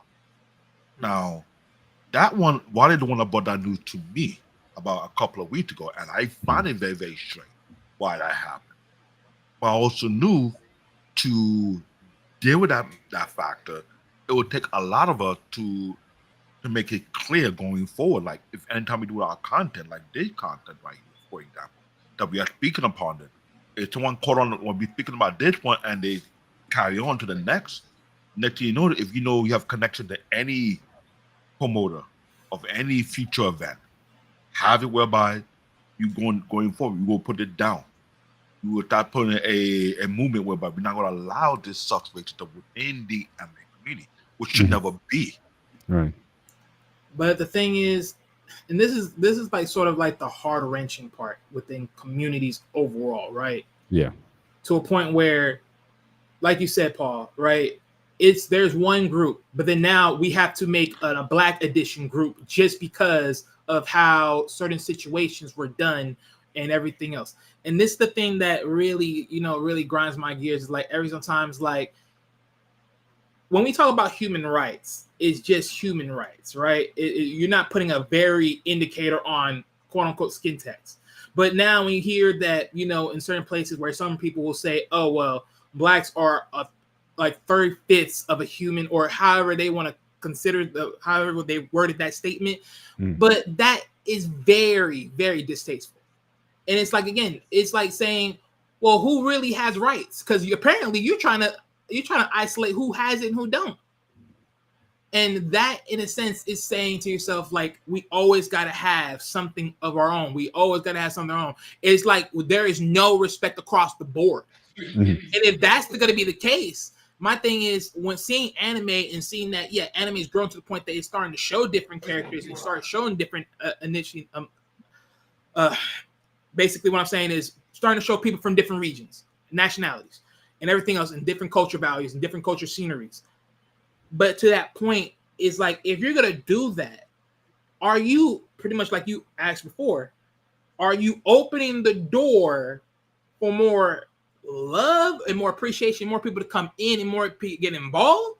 And if so, are these communities that would be started by people that make these communities that are all authenticated into anime, is it even then loved and appreciated to a fact where people can just say we come in and we appreciate anime just for the love of anime and not be questioning what people wear or how they cosplay because they don't fit the skin text of a certain character? Because at this point, if there has to be a community side of the fence where, like just like you said, there's just the whole NRA community, and then there has to be a split where there's a black NRA community. That just tells me the community as a whole is not protected across board. Because again, now you're telling me there's an identity of only recognizing these people and not really paying too much about you. And that right there is just a cutoff. And I would agree to that point. If it becomes a growing precursor, then yeah, honestly, it's gonna sour my mouth to even care to watch anime. Because it's always been said, Wally, everything is political, right? Everything is political, and you see that. It sucks that it has to be. People can't just love something for the love of doing it. People go there now. As far as the points I was making in terms of, again, that thought, again, a lot of that came out of simply survival. Again, we had to create our own spaces, Black Wall Street and all these other places, because they wouldn't let us into certain areas. I belong to an AME church, African American Episcopal Church. Why that church was founded was because the Methodists wouldn't let the black people worship at the altar, which is central to Methodist worship. You guys got to be upstairs. People were like, we don't want to be upstairs. So they found their own church in a blacksmith shop, which is why the blacksmith logo is the logo of the church, and it's the largest black church in the United States. Not our deal. We wanted to be just like everybody else. And people were like, no, you're not like us. So we said, bet. Now, some people decide to stay and just gut it out. And maybe if we love them enough, that maybe we'll be accepted. And some people were like, no, we got to create our own spaces. Not that we wanted to, but that's the way it is. So again, I would hate for that in this community. But again, we've seen this across. Remember, The Little Mermaid came out a couple years ago. And that system's getting blasted for being a fictional character that does not exist. Mermaids do not exist. And if you wanted to be anatomical about it, I don't know if you could have a Caucasian mermaid just based on biology or anything else. So that was a big stir. That over a fictional character, you can't be something, and all the slack that she got for that. So again, but my thing is this: we're not causing it. We're just saying we want to be a part of this. We want to be part of the storytelling. We want to be part of what you guys are putting together. If people say no, then what are you going to do? Some people say, let's create our own. Some people say, stick in there and maybe things will change in the future. Like you're saying now you have more representation in anime and whatnot. And maybe 50 years from now, maybe we'll all be better off and this thing may be a thing of the past. That's the hope that some people have. So again, it's in every segment and sector of society. In sports, well, before we broke the sports line, but again, you still got in sports now, ownership is the thing now. We already earned the right to play. We know we can play in any sport that we get into. You let black people in, we take over. But what about the ownership spaces? What about the general manager spaces? That's still a fight that people are still saying, there's some glass ceilings there. There's some things that we can't get into. Everything is political.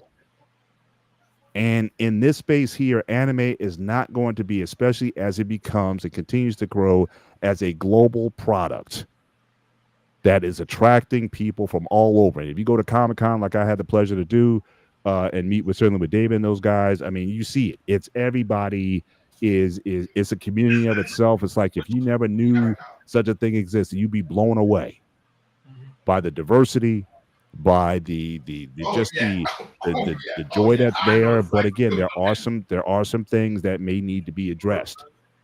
And if people are like, well, we don't want to address this because it may affect that beautiful panacea that we saw, then again, those are the brave conversations that people need to have. We need some bravery in all aspects of life, in all segments of society, including even in these spaces here, at least from my perspective. But again, I go back to those, again, Pan-African, pro-Black, for us, by us, all the rhetoric, all of the, back to, I wasn't a Garveyist like that, but again, back, all of those things that, that I grew up with were things that, again, I just know how brothers would have treated something like that.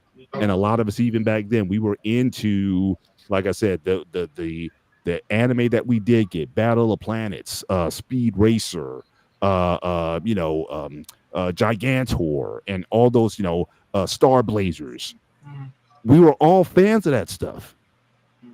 But if we found out some of that stuff was going on, we'd be like, what we gonna do here? Right. So again, I appreciate your, just wanting to, can we just love this thing? It's great, it's wonderful. We can find, but there's underbellies that people have to make decisions on how they want to approach it. So, but again, I really want to thank you guys because I know we've been going over 2 hours. No. Yeah. But I do want to thank you guys for really again, I kind of pitched this idea in a meeting or whatever. You guys took it on and whatnot, and this has been certainly a terrific conversation. I just want to thank you guys personally for making space for me to come up and be a part of this. First and foremost, Mr. Bennett, you are our elder. That's number one. Number two, your idea was standard because we talked about it on Lent. Yeah, and we realized you did the article, you didn't think it would be made it to what it is, which gives the show what it is now. Yeah. Because you have people like Jedi Mike who's out there bigger than us, who've been in the multiple field and seen what's going on. You have Jake Kakachi who understand the anime community as it is, because that particular topic we spoke on Lent for the past couple of weeks when I first heard about it, and I was thinking, why would someone do such a thing? Because among the Black community, there had been a growing growth of Black cosplayers that have been building over time, which is not a small thing. But to hear one take their life because of racism, then this put a spin to it right now. I'll be honest, Jedi have been all over across America. He may hear about it as much as we do, or he might hear much deeper than what we do. We don't know. Jay Kakachi is on a different wavelength whereby he's trying to cross across the water in that aspect. But there are two individuals I can say they can speak on these two as well. Because I'm not gonna lie, it's not that simple. Okay. Can you guys hear me? So yeah, we can hear you. We can hear you. Real quick, I just want to say this, probably let you guys go. Because here's the one thing I'll also say too when it comes to the idea of creation of neither anime, comics, whatever it is. You know what's the sad part about it all? For me, if I ever had it in my mind to go out there and say, make a creation of manga or comic books, I wouldn't be so freaking finite within the idea of the world. It's not Black only. It's not white only. It's not Latino only. It's all of us. I'm not gonna gatekeep a visual sense of the world. If I can honestly depict it, or at least put time to go research and deal with the people up there and trying to get that going, or bring people in, and then have a plot somewhere in the world to be able to get those types of people around the thing and get these types of characters visualized, by all means. Because at the end of the damn day, everyone should be imaged and idolized, in my opinion. That's how I would do it, in my control. But with that said, Jay or Jedi, go ahead. Oh, Jedi was here before me. I dropped out. But first of all, I want to say something real quick before I let Jedi go. First of all, Jedi Mike, it's good to see you again, brother. We've been following you on IG, man. I am proud of all the things you've accomplished, my man. I post whenever I can to give you the likes whenever I can. I even share your freaking reels with my buddies, my anime brothers out there, Thank other you. black brothers out there who see the work that you're putting in. So just I just want to let you know, man, we got your love and support over here, bro. Appreciate it, man. Thank you. We're proud of you, man. Thank you, man. Thank you. Oh, are you going or? Oh no, I wanted you to go. Oh, okay. I just wanted to say that real quick. Okay. I know. No, I appreciate it, man. Thank you. Good to see all y'all again. And everything. And Black Man, you've been doing a good job hosting this. I've been listening to this on the side. I've been working, on the as I'm listening to this and stuff. And then Mr. Bennett, Wally, good to see you and everything. Likewise. And yeah, no, I'm tapped into this, space as you can tell, but um I'm actually friends with like co-owners of BlurCon at DC, also, and movements such as Blurred and Powerful. There's also been a few other people that have ran initiatives, Blurred Station as well, just creating more IP centered around people in the Black community and representation for that.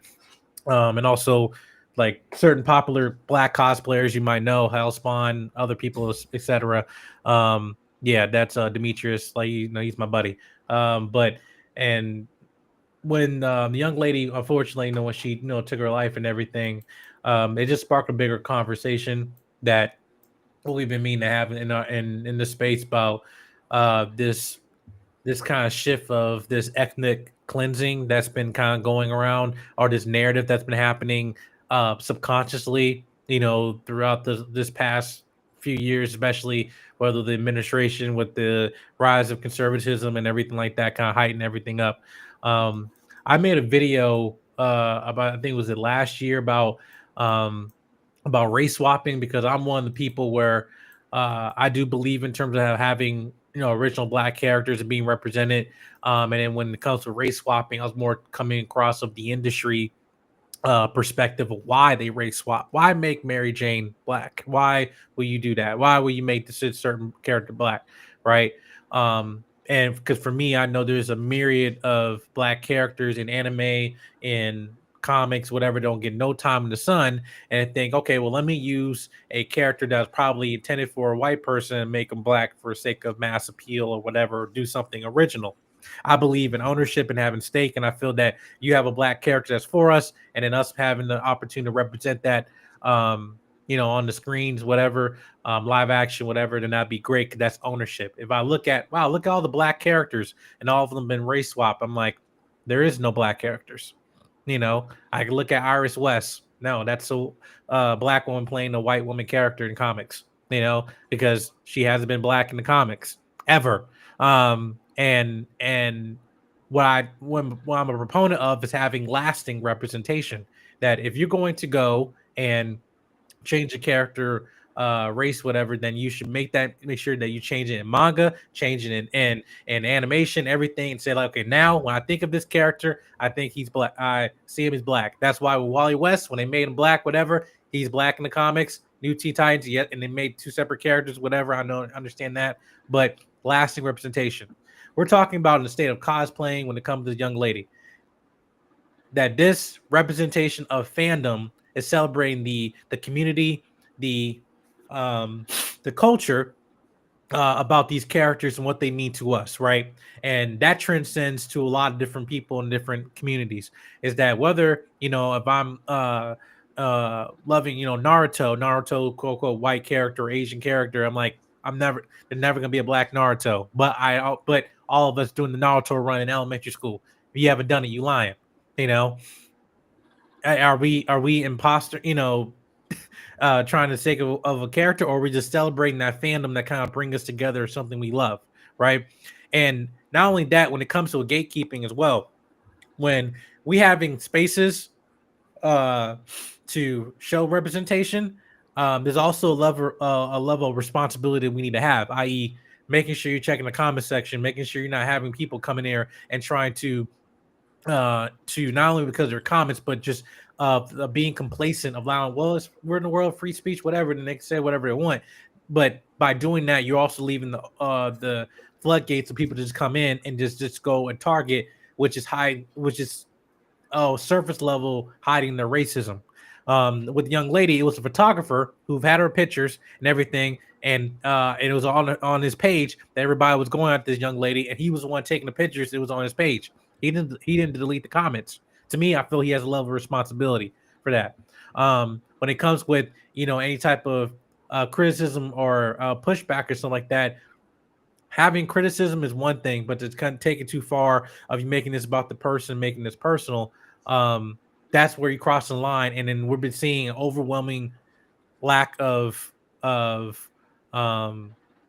I would say standards we hold ourselves of having these spaces as Black people, BlurCon, everything, and not checking people properly.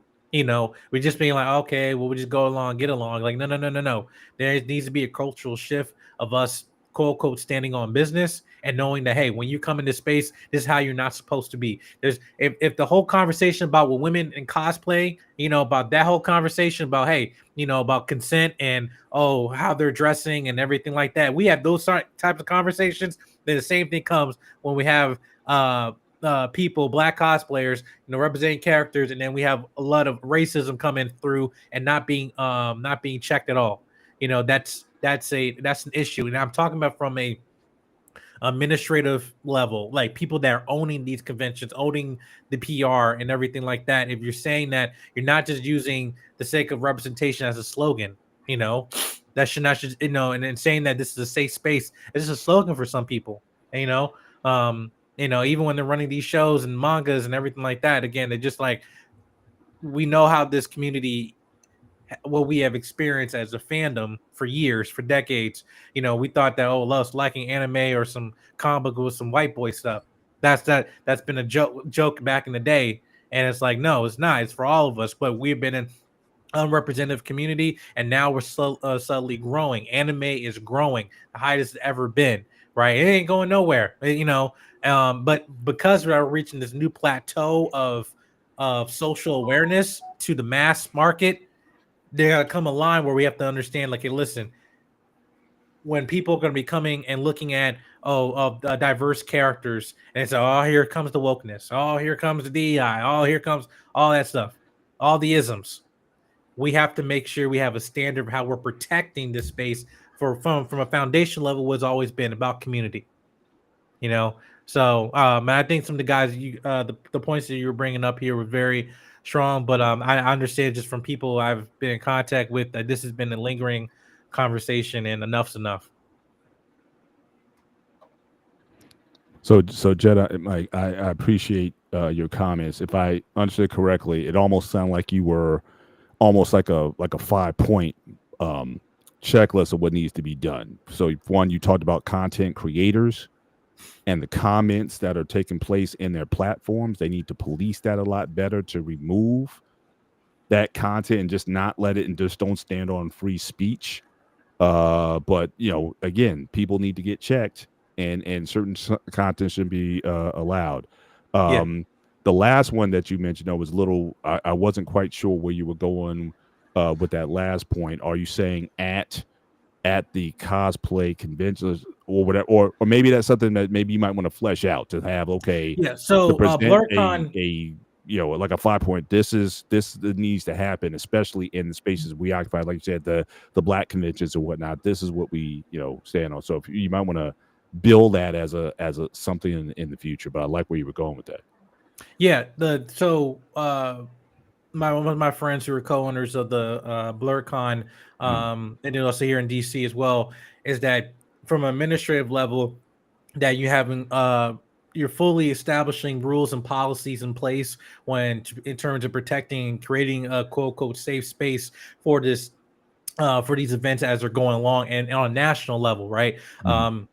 Movements like Blurred and Powerful, you're promoting, the Blurred community not just in terms of people in comics or but also cosplayers, etc.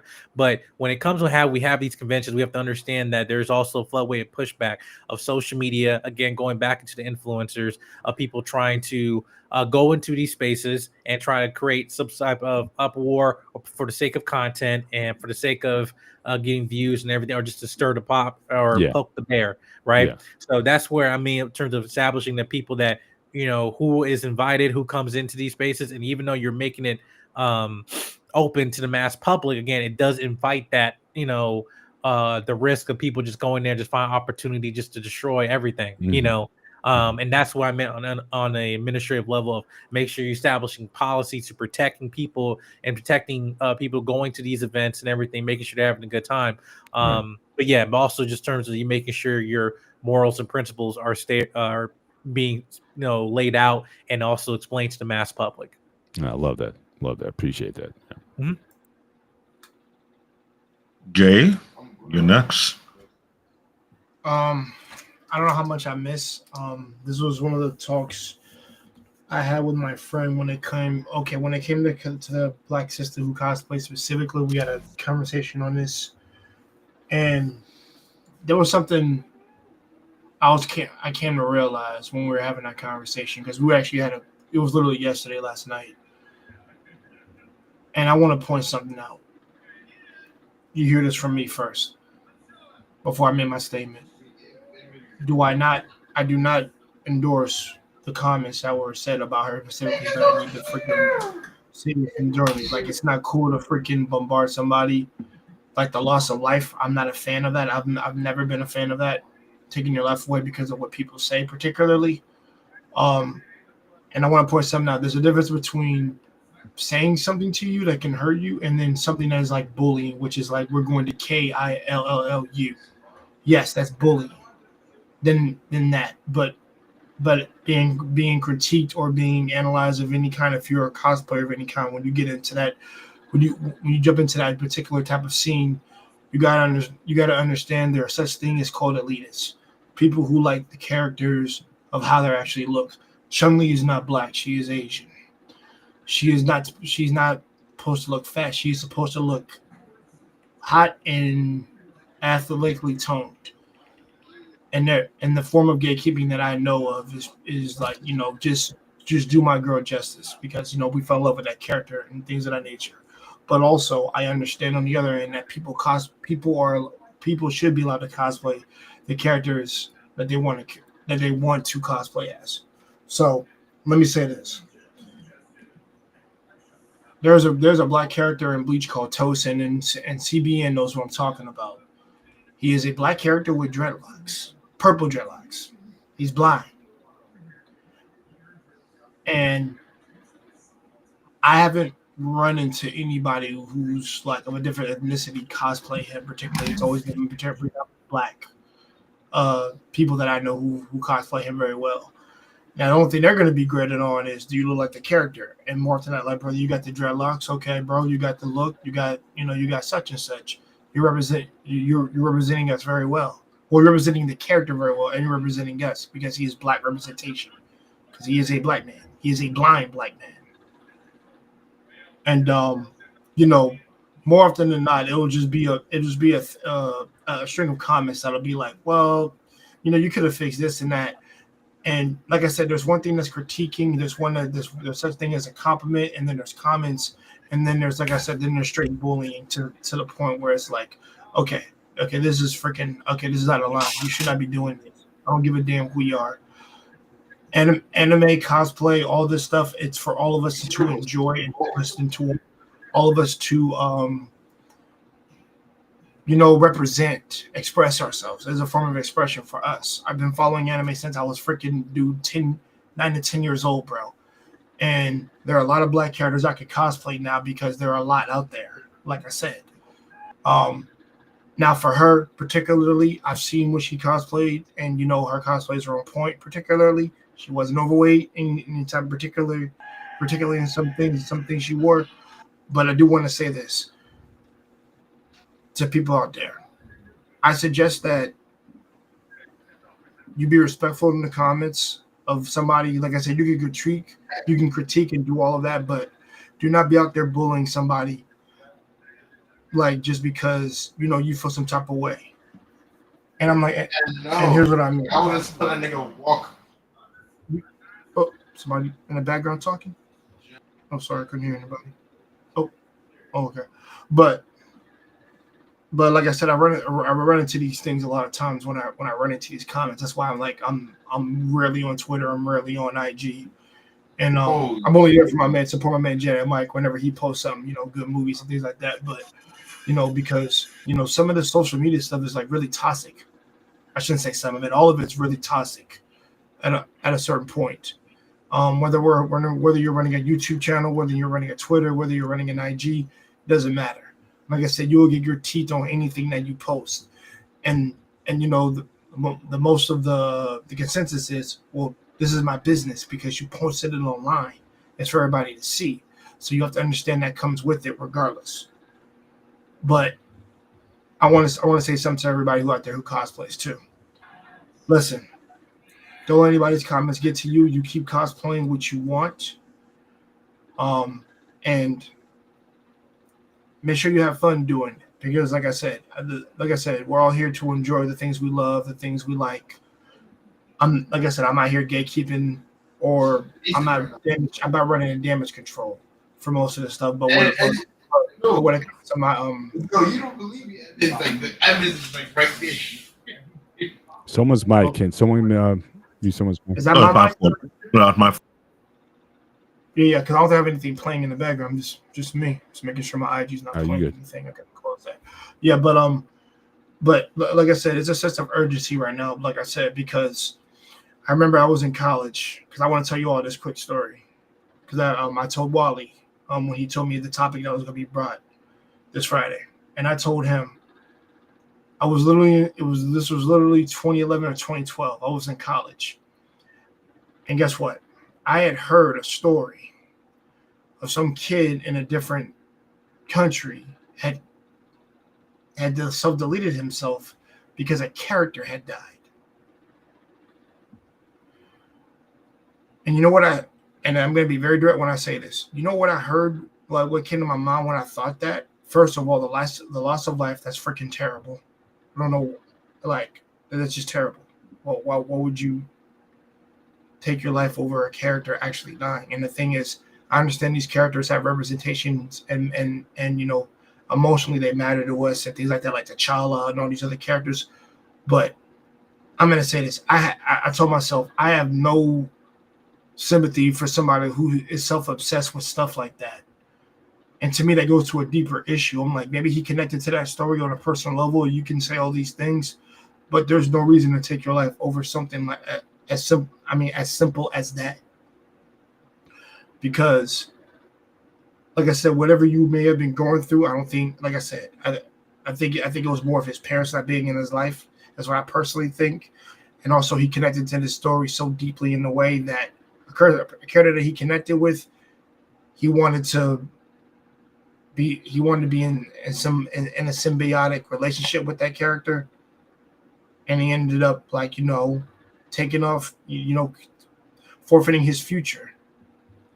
And I just want that to be known that this is like I said, this is something, all these forms of mediums that we have that have helped us grow up, that we've grown up, that we love, and things like that. I always want to make sure that people never take it so seriously to the point where they do things like this. And also to the sister who was cosplaying, like I said, her life had a lot of value, particularly to her parents, her family, things of that nature. I want to say this: she should not have taken her life for that. Like I said, I'm pretty sure there's a lot of people who loved her and things of that nature, regardless if she was making money from it or not. And like I said, and by the way, guys, it is a business to cosplay out here, and they get paid particularly. People don't just do it for like the glamours and all that. Like I said, they do it to get paid at some point. Whether it be whether it be an online business or something you and your friends decide to do every year at a convention, just for like a get together photo shoots. And like I said, because I have a friend who takes pictures, who does cosplay pictures of people who want to do it, boys and girls. And it's physically demanding. It's like I said, it's it's almost to the point where it's an actual job. So I just want to. I just hope that I'm making this clear and simple. That get that get. I'm gonna be very simple when I say this. Please get the hell out of people's business. If that person wants to cosplay, let them cosplay. If you're gonna critique it, then critique it and be respectful. That's what I'm gonna say. And if they don't like the character that you did, then don't freaking bully them to the point where they, self-delete themselves or anything like that. But you have a right to critique, but also you have a right to be respectful about how the way you do things. It's that freaking simple. And I want to say this: my heart goes out to the girl who passed away, and shout out to her family, friends. Like I said, I hope they're doing okay. And like I said, I hope people can take things from this incident, learn, and not be so stuck up in their damn ways, and really understand that, like I said, we're all here. Like I said, we're all on this planet together, and we need to find ways to love, cooperate with each other, and then try to understand each other. And like I said, I'm a bit of an elitist, but guess what? I do have sympathy for people, especially loss of life and things of that nature. So with that being said, I end my point. Mr. Bennett, Wally, CBN, thanks. I want to thank you guys for having me on. I got to work tomorrow. I just got off, so I want to contribute my thoughts to this. I'm just saying, listen. I love anime. I love comic books. I love all this stuff, man. I don't give a damn what anyone tells me, man. Trust me, I'm gonna be able to love this until I'm in the ground. So, and hopefully my kids and my, nieces and nephews love the same thing I like and get a chance to experience and like this stuff. Because guess what? We grew up with it, and it's, to me, it's a passing of the torch, and it's a lineage of legacy. Hence Static Shock. So I'll just end it there. Let me just say this. I'm glad that Wally did that what he did earlier. It brought a lot to my thought process, because if we are looking for representation in the anime community, we don't get a lot in the comic book community as well. What you mentioned, Blue Marvel, and those lists. You and I, Jay, we have been behind the scene, talk about it thing, went on the hours. If anybody know about me, Wally, and Jay Kakachi, if you on the phone talk about these topics, it will go for hours. God, that's how deep we are in this thing. Sometimes we wish you could have someone like Jedi Mike, but Jedi Mike is always on the road doing a lot of more work than what we are doing. We are hoping that this platform becomes something that people can reference to. But as for the cosplay community, I will say this. I believe this could be a start of a community building, because if you were to put a list of how many black cosplayers that we knew out there, the numbers had increased more than into the thousands right now. And I don't think people understand that, how bad that is. Put it down, That Davey. is You don't have to put it up yet. okay. Sorry about that. Let me put it down. It's a very big deal to me. The reason I'm saying that, I mentioned it started up in the 90s. It got bigger in the 2000s. 2010, 2020, there's a huge fluctuation of number of people who are joined in to the cosplaying community. And it's more regional than what you think it is right now. I say regional. You have the New York, New Jersey, Connecticut. It will pop up on either in Comic Con, which passed recently, or the newest one called Anime Con. There was one in particular that a fellow cosplayer, she showed up on the one in Georgia. There are regional event going on throughout the years. And I would say it's safe to say I think this should be brought into awareness going forward, starting in 2026. Whoever is promoting an event, either it being with the Northeast, Southeast, Northwest, Southwest, whatever region you may be in, this should be a topic that should be brought up into the attention based on what kind of community are you a part of. It is on Facebook, it is on YouTube, or it is on a standalone platform, or you have like a Discord server for this, or you're on Patreon, whatever it may be, this should be a push forward going forward right now on the type of thing. Because if it's not the cosplay thing that we talk about, it's the content creator who are reacting to anime or reacting to manga or responding to upcoming manga or anime. Jay Kakashi have been doing that for a while now. He talked about present anime and upcoming anime. You have to show when you have the time to do so. We built this platform called Anime Unlock for the sake of not just that alone, but the broader aspect of not just anime, but also manga. We might well have to include cosplaying as well. It's part of that community as well. And when Mr. Better brought the topic to us, I thought it would be a straightforward topic, but it's not a straightforward topic. The Benedict Elder, he know about the anime that came in from the early 70s, 80s, and 90s based on the introduction. Remember the keyword he said it was ported, which is totally correct. A lot of anime that were ported as cartoon, but we learned it's not cartoons actually animated because of the style they were using back then. So there's a lot of factors in play in this. And the fact that our people are heavy into it more than we would expected. Anyone who knew about the Barnes & Noble era before the pandemic, anyone, and of course, the multiple things. If you've been to Barnes & Noble, the more demographic you see in that section of the light book or the graphic novel book are mostly African American, Afro Latinos. It's heavy for a specific reason. And it's been growing over time. If there was never the pandemic, Barnes & Noble would not be shut down. And it would be a thing. You see people hanging out in Barnes & Noble only for that sake only. And when Wally brought the topic to me about this particular individual taking a life, I found it troublesome. Like, why was it? Yes, no one should be put to a place whereby they're going to take their life over it. It should never be. But we're now starting to realize that there are people, I hate to say, don't belong in the anime or manga community to begin with, because if you're not aware, Japanese anime, Japanese manga don't follow the same norm at the comic book arena. They're two different things. A lot of us who join the anime community, who join the manga community, because we love the storytelling, we love the art form, we love the design, we love the world building, we love the character building. There's so many factors that come into play of this. It's not no straightforward thing that you can come and just put your own idiotic mind to, okay, this hyper regulate. You're not of this rate. No, it doesn't work that way.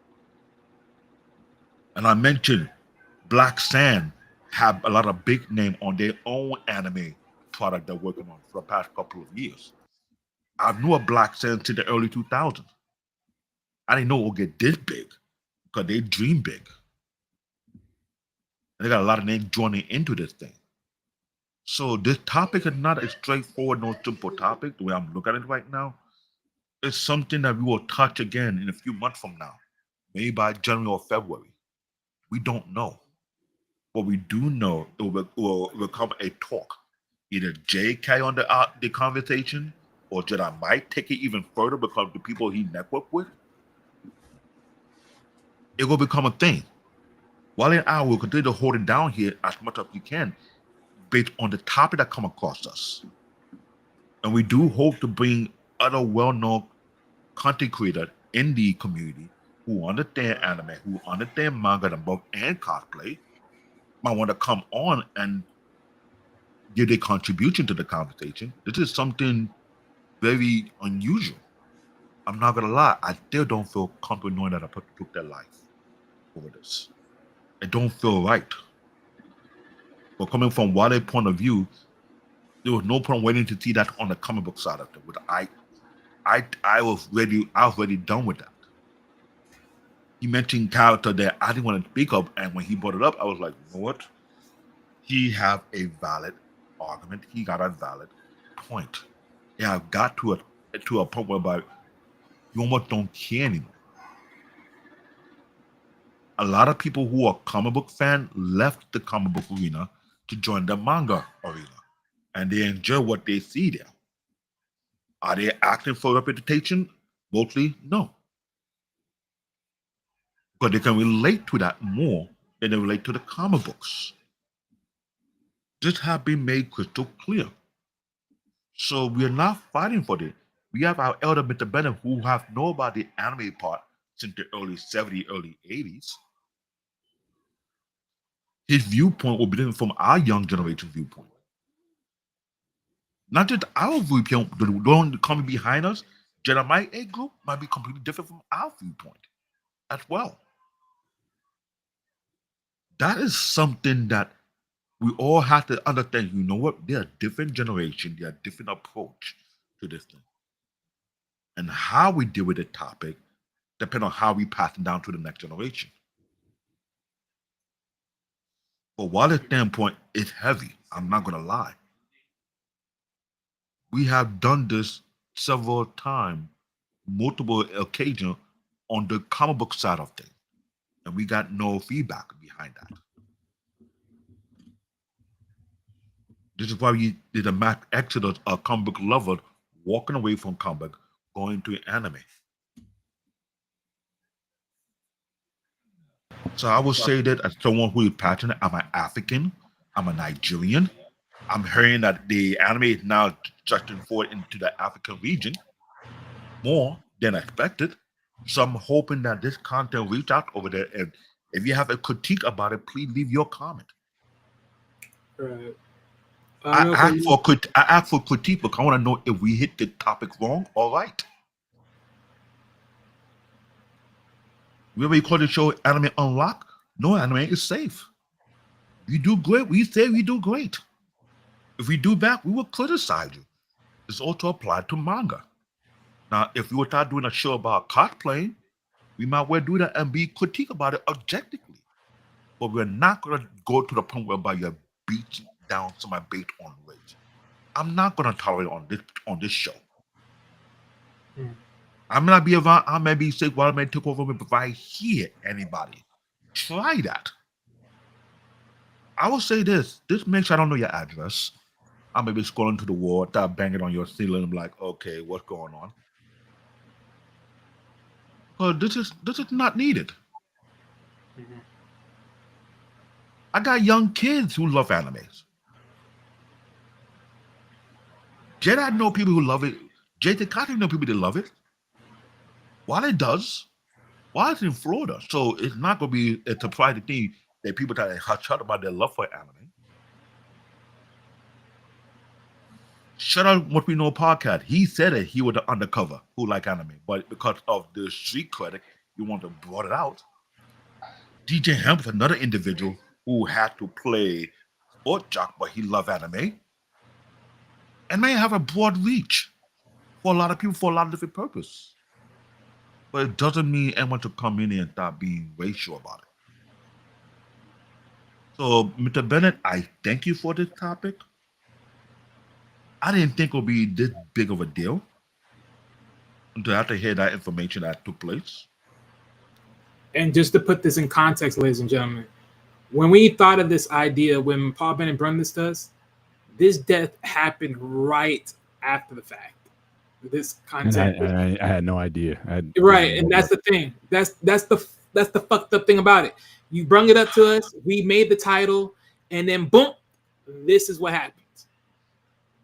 And it got bigger than what it. And it got bigger than what it is. It got bigger than what it is because me, Wale, and Jade trust us on the phone. If we don't get the chance to sleep, we will talk on this thing for hours on end. Yeah. And God forbid you drag Jedi Mike. We don't want his wife to cuss her out. Be my husband. He needs to sleep. I mean, he married, so he got to get some sleep. You know, so much his job represents he does that. But you know, shout to my Jedi. But Real like, quick, oh no, go ahead, Wally. I was gonna make a statement, but go ahead. I want you to get Wally's statement out. All right. Well, yeah. I mean, this is my thing, right? And I know, Eric. Y'all good, family. Y'all enjoy y'all conversation. Hey, sis. How you you doing? get a lightsaber. Hold on. Do we call you Mrs. Sowell? What do we call you? Yeah, Mrs. Sowell's fine. Mrs. Sowell. Okay. Oh yeah. By the way, congratulations on the wedding and the marriage. Shout out. Thank you. I didn't get a chance to say that because Jared didn't give us a date. So, congratulations. Thank you. I appreciate it, brother. No problem. Hey man, black love is still out there, y'all. These two of the example. Oh, Wally, what you were saying? Yeah, nah. But going back to real quick the two points of conversation. So to what Eric and what Peter said in the chat, mentioning Miles Morales and then Sam Wilson, aka the Falcon. Oh, Thing is, I'm gonna pinpoint more so on, Eric's point, right? Because Miles Morales, right? Because again, whoever dons the Spider-Man, I mean, that doesn't matter who it is. Don't matter. I mean, granted, yes, the overall wrenching is Peter Parker, depending on whatever visual looks he looks like.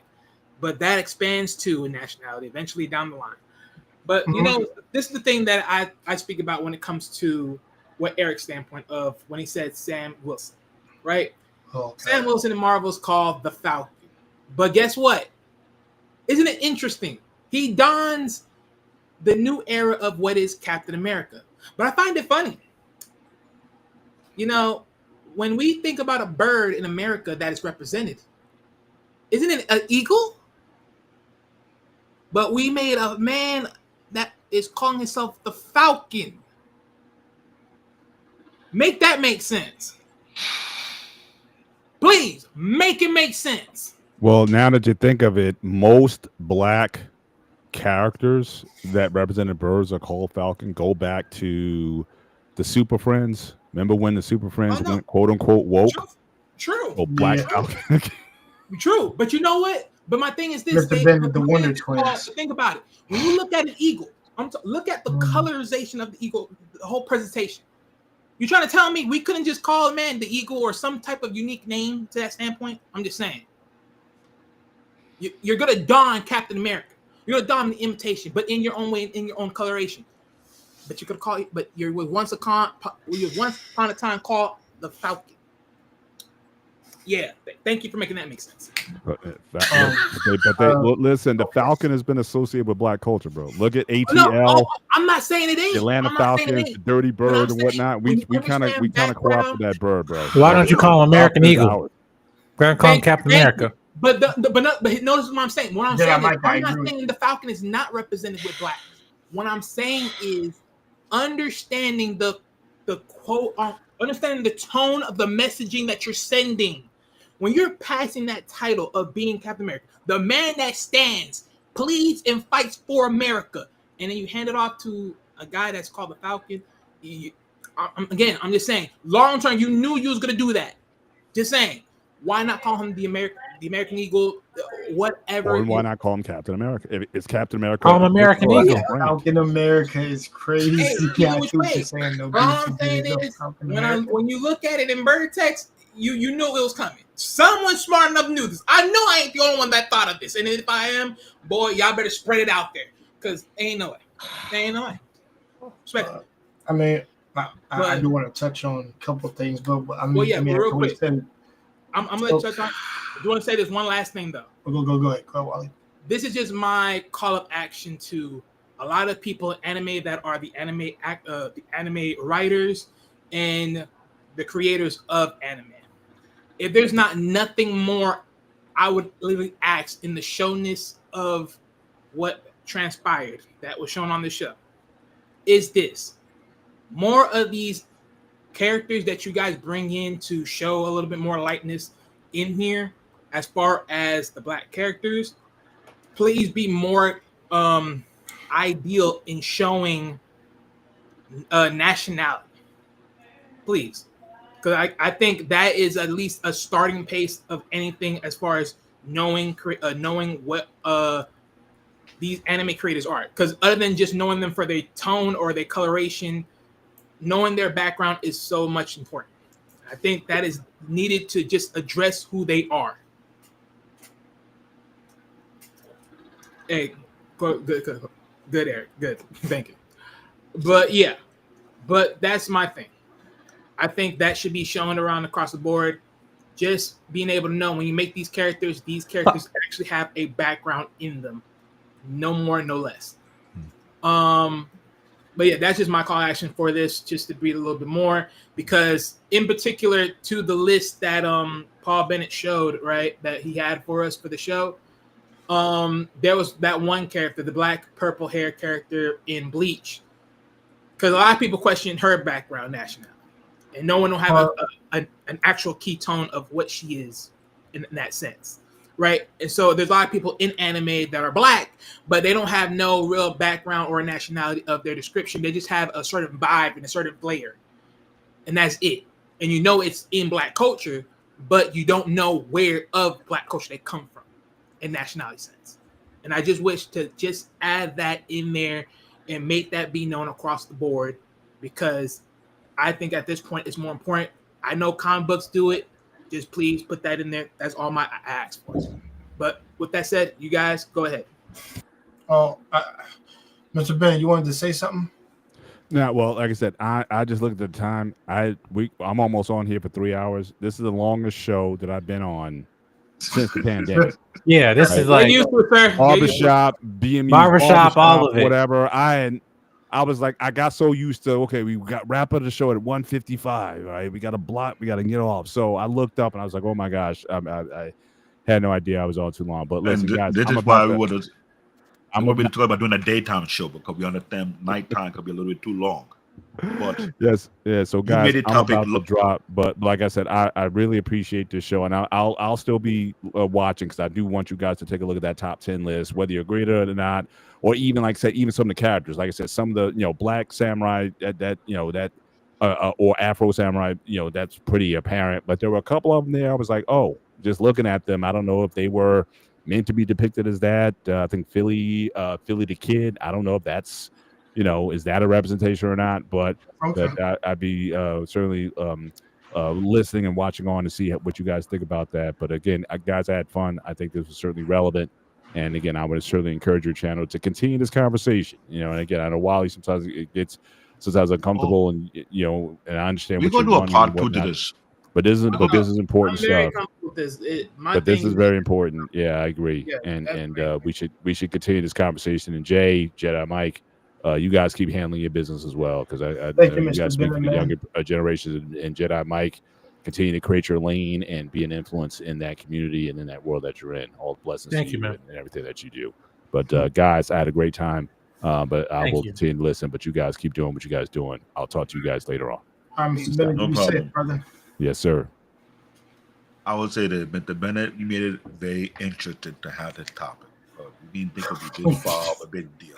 I'm being serious, because while they made a solid point, you made your own solid point. Jedi Mike made a solid point.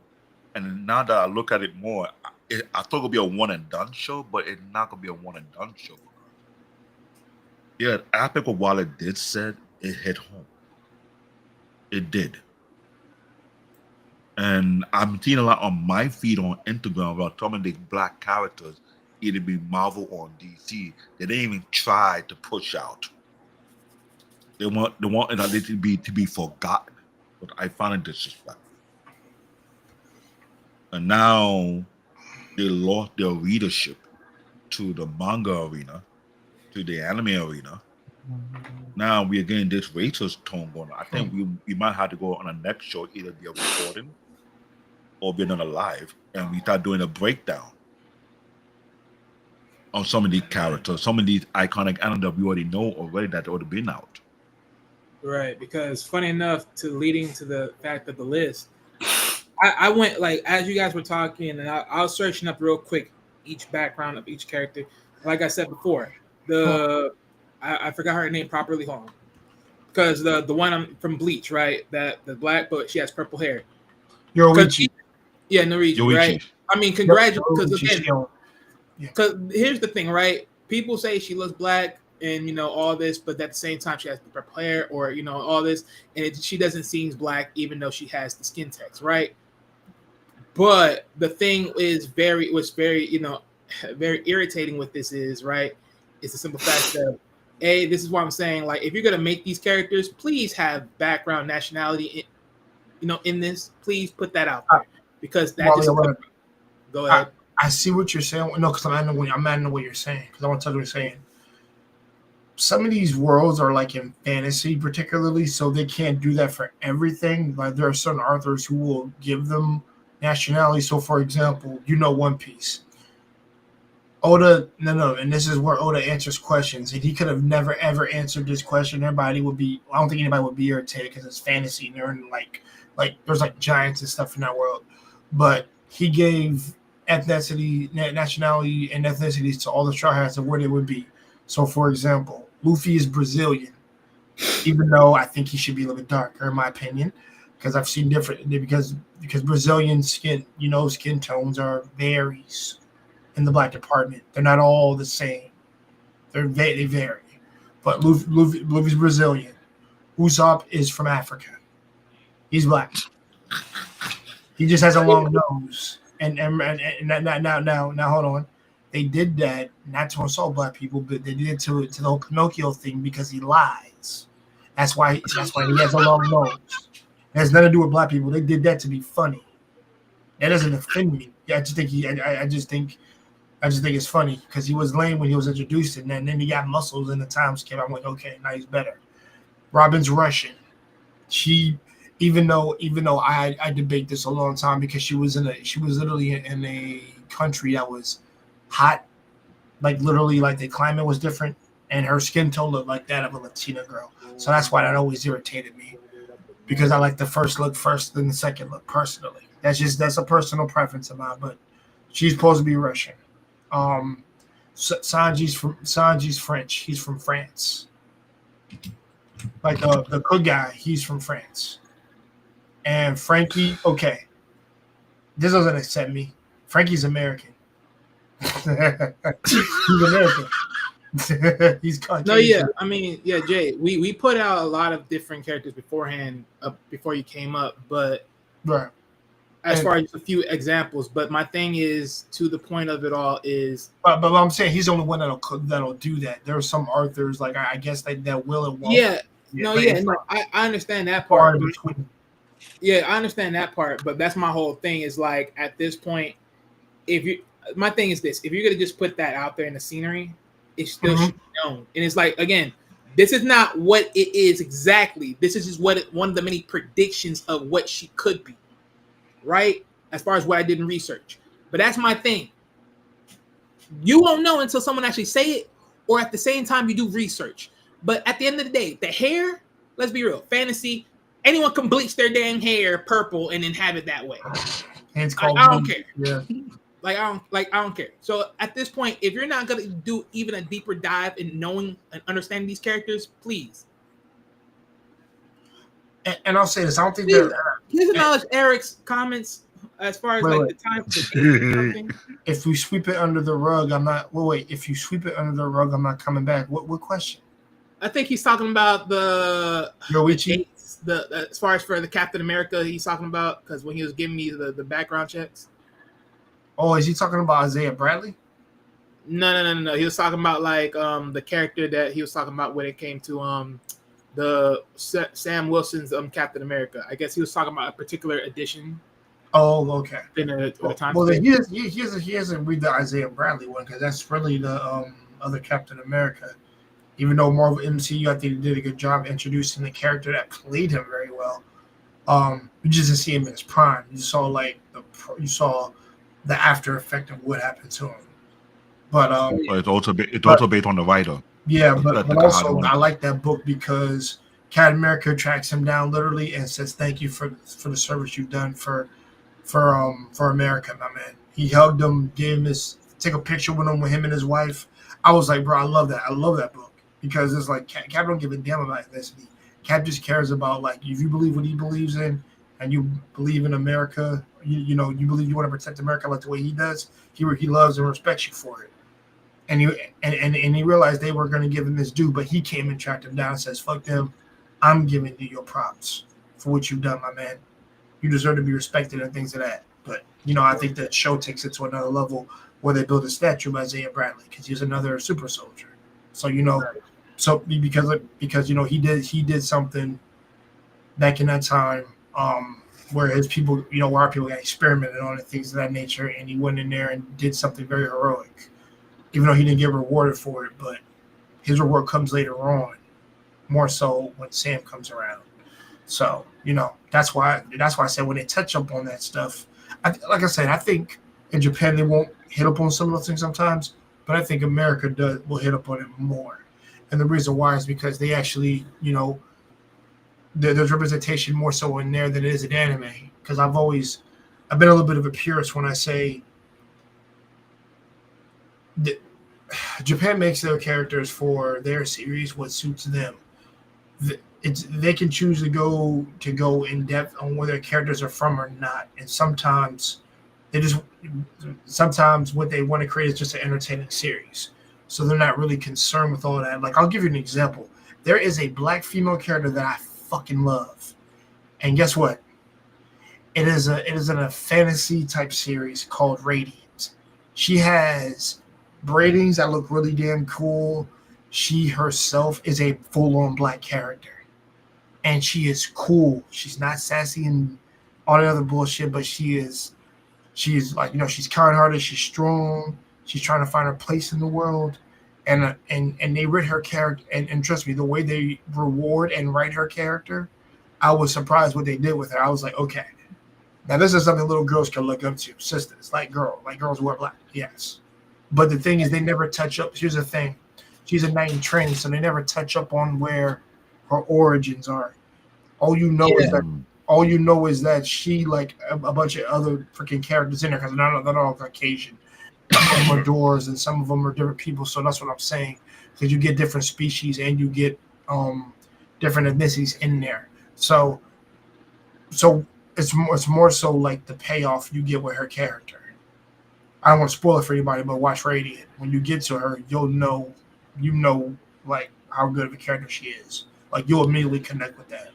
So going forward, I will act. And by the way, she's not in some poverty situation, by the way. So I'll just debunk that shit because they didn't do that. So going forward, America will do that. I will ask everybody to do the recommendation on the comment section when the show is over, because this topic, I do hope I get a lot of comment behind, because both Wally and I will start looking at the comment far more than usual. Mm-hmm. But there's a lot of anime that we haven't got a chance to do a review on a while, because we were taking a different direction. Because one, we were trying to create a show that have people understand what anime truly is. Let them know it's not like comic book, it's not like the cartoon you watch. It's different.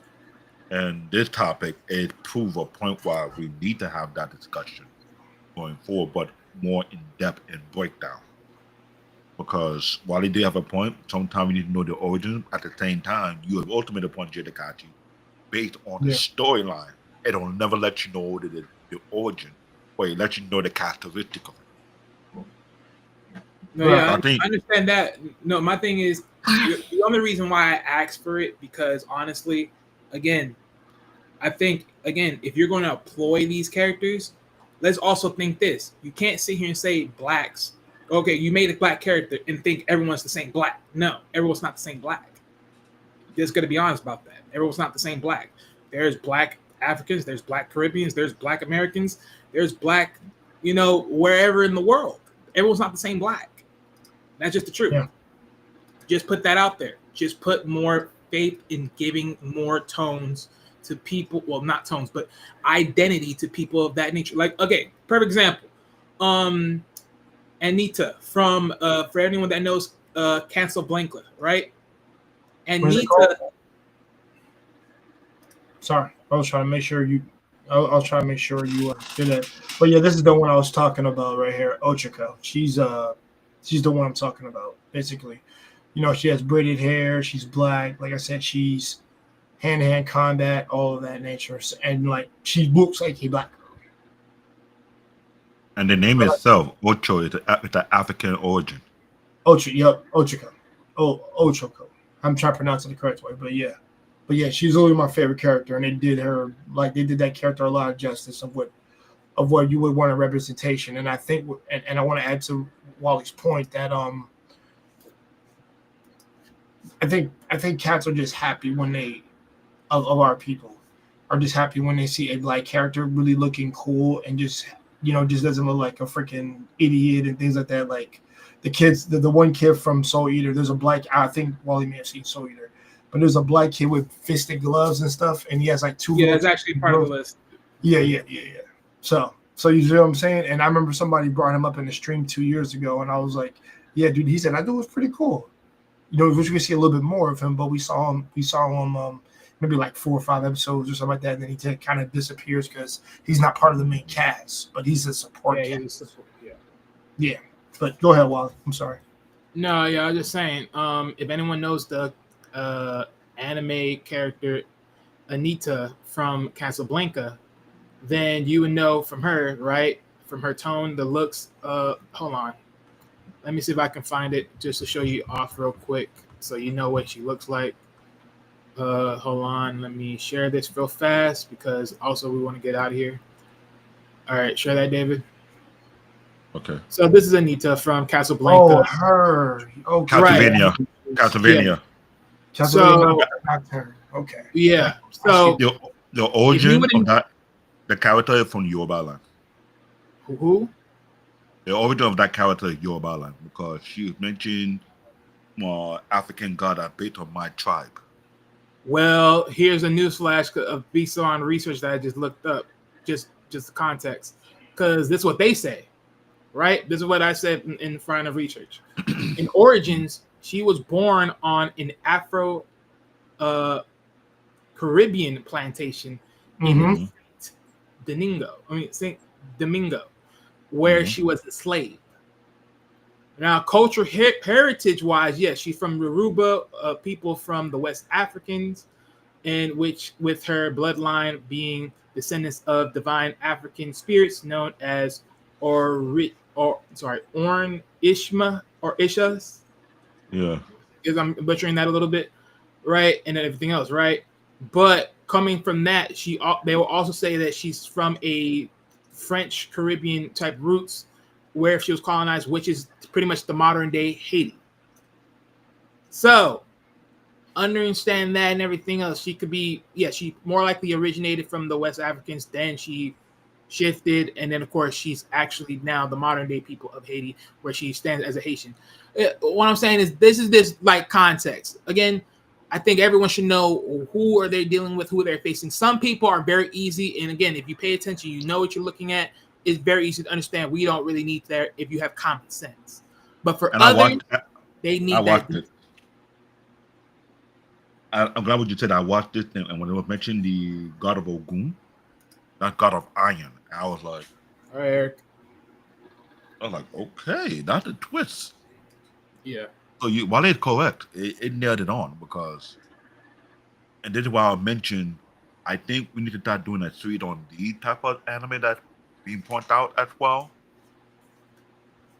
But also to be a constant reminder, we do have a black-owned Japanese animation production studio run by a black man. So in case no one don't remember, we do get a chance to show some clip of the interview another future time. So at least you can pick up on it and say, yes, we are there now. Besides just having our characteristic in the anime, we have people who look like us create the anime as well.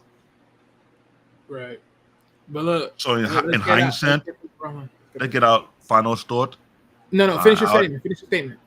What I'm trying to say is, this topic is, I thought it would be a one-time thing, but I don't think it's going to be a one-time thing going forward. I think we take the mantle and start going a little further in detail when we start doing these animes and start point out the origin based on the production side of things, as well as the character side of things. Well, because either I do it, or you do it, Wale, or Jay does it, or you have Jenna Mike who might be out there in the field. I mean, we can always talk about it. There's always going to be more. Because I think, honestly, at this point, if we want to talk about, because I say it like this, right?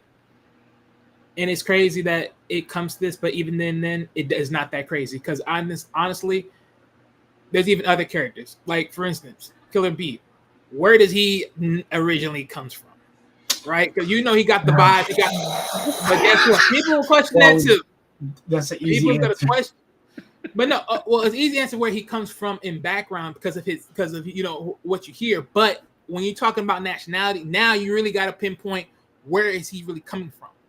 Because again, let's be honest, to the point that you hear of the black man that was in Japan, and he's that person. And now they finally put out his story.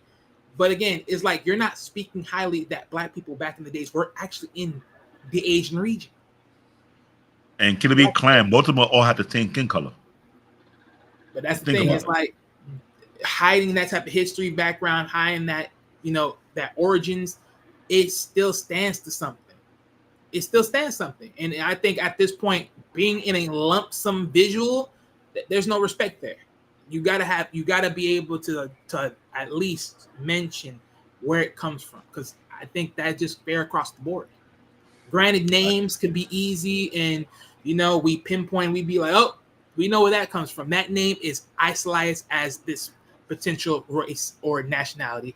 Well, but some people may not know that. I want to say something. There is a character in Bleach. He's one of the Espada. CB knows what I'm talking about. Zamori. Okay, so when he does his resurrection and he says Rahavaria, and what does that remind you? And it's like voodoo type, like how they speak. Like I already know where he's from. Like he's from the Bayou, particularly of New Orleans, like that area, particularly. Right. See, think about it. You say because they label that as, because I've read a lot of I read a lot of South stuff when I was in high school. I actually looked that up. So when I heard words like that, and then he said that, I'm like, okay, I see. I don't need to know where ethnicity he's from. I can already guess what he does his resurrection, what they're basing it off. Right. No, but to that point, Jay, right? Mm-hmm. A lot of people in New Orleans that are black, most people would be pretty much, if they're from the Caribbeans, from that type of. From the Caribbean, yeah, exactly. Caribbean. It would be where? Guess what? It'd be more likely from Haiti. And people would pretty much be in that area. And especially when you hear the Creole type fooding or something like that, you already know that's Haitians. So that's what I'm saying. Like understanding those things or understanding those depictions, as far as if it's in America or neither, if it's even going far way back to the islands, is needed. Because again, everyone should be able to be honored to know that, hey, my people are being seen in a broader stance of visuals. Comic books do it. I think manga should start doing it too. Well, I think that even more insane to say if you want to keep it real, because they're supposed to be in Rome or Greece somewhere, and the ethnicity of those characters are either like different places. I don't think there are any black people particularly, but that's because it's more of Europe and things of that nature. So I would say this: Full Metal Alchemists and things like that. Like, yeah, that's Europe. I would say that this should be our own task going forward, because we are part of the community right now to speak, because we are venturing and we are seeing more and more anime, we start to pick up on a lot of other things. Fire Force did that already. Fire Force had a black character who they did. And they gave him a name and the flair and the way he was moving, the way he was acting. Yeah, so isn't that Ogun? Oshun. Oh yeah, okay. The Castlevania character with Ogun, God of Iron, and I was throwing back. It did have a mix of Haitian culture and a mix of Nigerian culture on top. So I was like, I think this should be a thing that we all should be a part of. Either we do a recording or we do a live broadcast. Either of the thing. And I know Jedi Mike got connections. But as time progressed, we go back to viewing anime, and when we come across with a black character, I think we should take the time out to dissect it and put that on a playlist where we start going to recognize all these black characters in anime. Because if you're not watching, you're not paying attention to these anime, you will not catch on to it. Me, I'm a stickler to details. So when I see certain things that stand out, and the storyline, it kind of be like, oh, it's not about, it is what it is. So you just mentioned the J, New Orleans lingo. If you don't pick up the language, you don't know that they put it from New Orleans. Mm-hmm. And like I said, the girl from Radiant, man, like people would like, you could, if you pay attention to how she talks, where she's from, but the thing is, it's a magical world, so it might be like, well, there's this continent of people, where my people are from, we traversing in Africa, and we're specialized in wind magic or something like that, and then she happens to be over there and things like that. Then people will be like, "Oh, she's from Africa." Like, we got African representation and things like that. So it's just like it's up to. I feel like the creators normally know where it's from. They just want you to figure it out, not to insult your intelligence for you to figure out sometimes. You know, you call it eat the egg. But, there are certain ones that are like in your People face. say Like, Easter eggs. if you feel insulted, sometimes Oh, I know yeah. some people feel like that, but whatever. That's just No, yeah, I get it, but the thing is, because even to the idea of it all, the thing is, this is my main thing, right? Because people instantly say like Mr. Popo from Dragon Ball is black, and the thing he's not. Popo. He's not. It's like don't get it too twisted. He's not. That's what I'm like, bro. He's No. not. And that's what I'm saying. Like understanding nationality, even from a creature or alien standpoint, is needed to be known. But I think sorry. also Like too, again, Piccolo is black, not Mr. Popo. right. But even then, but my thing is this, right? Yeah. Understanding this, I like, can't don't get me wrong, right? This is the thing that truly just hits the impact zone, right? And that is, this is where we have to really stand on a premise of, if this show don't do nothing, it stands on the premise of identity matters. It just does. It just does. In some does. But look, we are going to get the show out. So again, anyone else, please make your final statements on the show, and then we gotta close out. Let's leave with Jenna because I don't want everybody to come and catch us. They say you made my husband come to bed late. I think it's not my fault. Yeah, no, he's already on it. But I'm about to head out.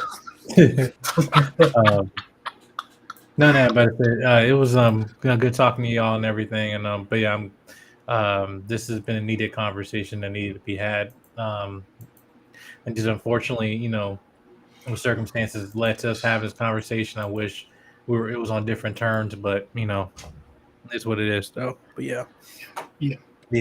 But no, I'll keep y'all posted. I'll be watching y'all and everything. But no, again, good talking. I hope you guys are doing well and everything. Because and please critique us if you think we missed a point or two. We like to critique if needed. Say that again. Please critique it if you feel like you missed a point or two. If needed. Oh God.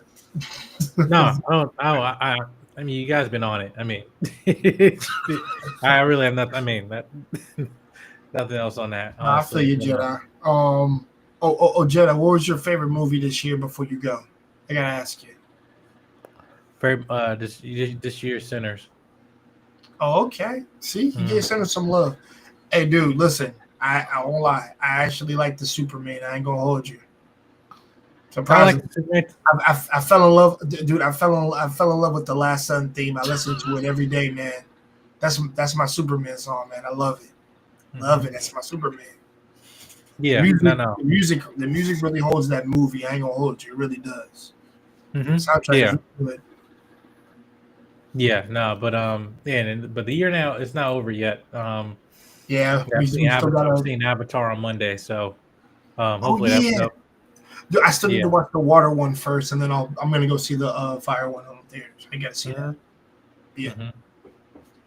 Well, I would say we should have an end of the year show for the anime unlock with all the big heads nerds referring to, because I know we have our viewpoint. I'm not gonna lie, I have my own crate in it, and while it's my checkpoint to let me not go too far off if necessary. I don't know why he's shaking his head, because sometimes he had his own worst day, and sometimes I had to keep my mouth shut. But at least my word stayed inclined. Damn, Wally, that's a lot of books. I just realized that. God damn. Yeah, that happens for reasons. So this. Damn, he loves it.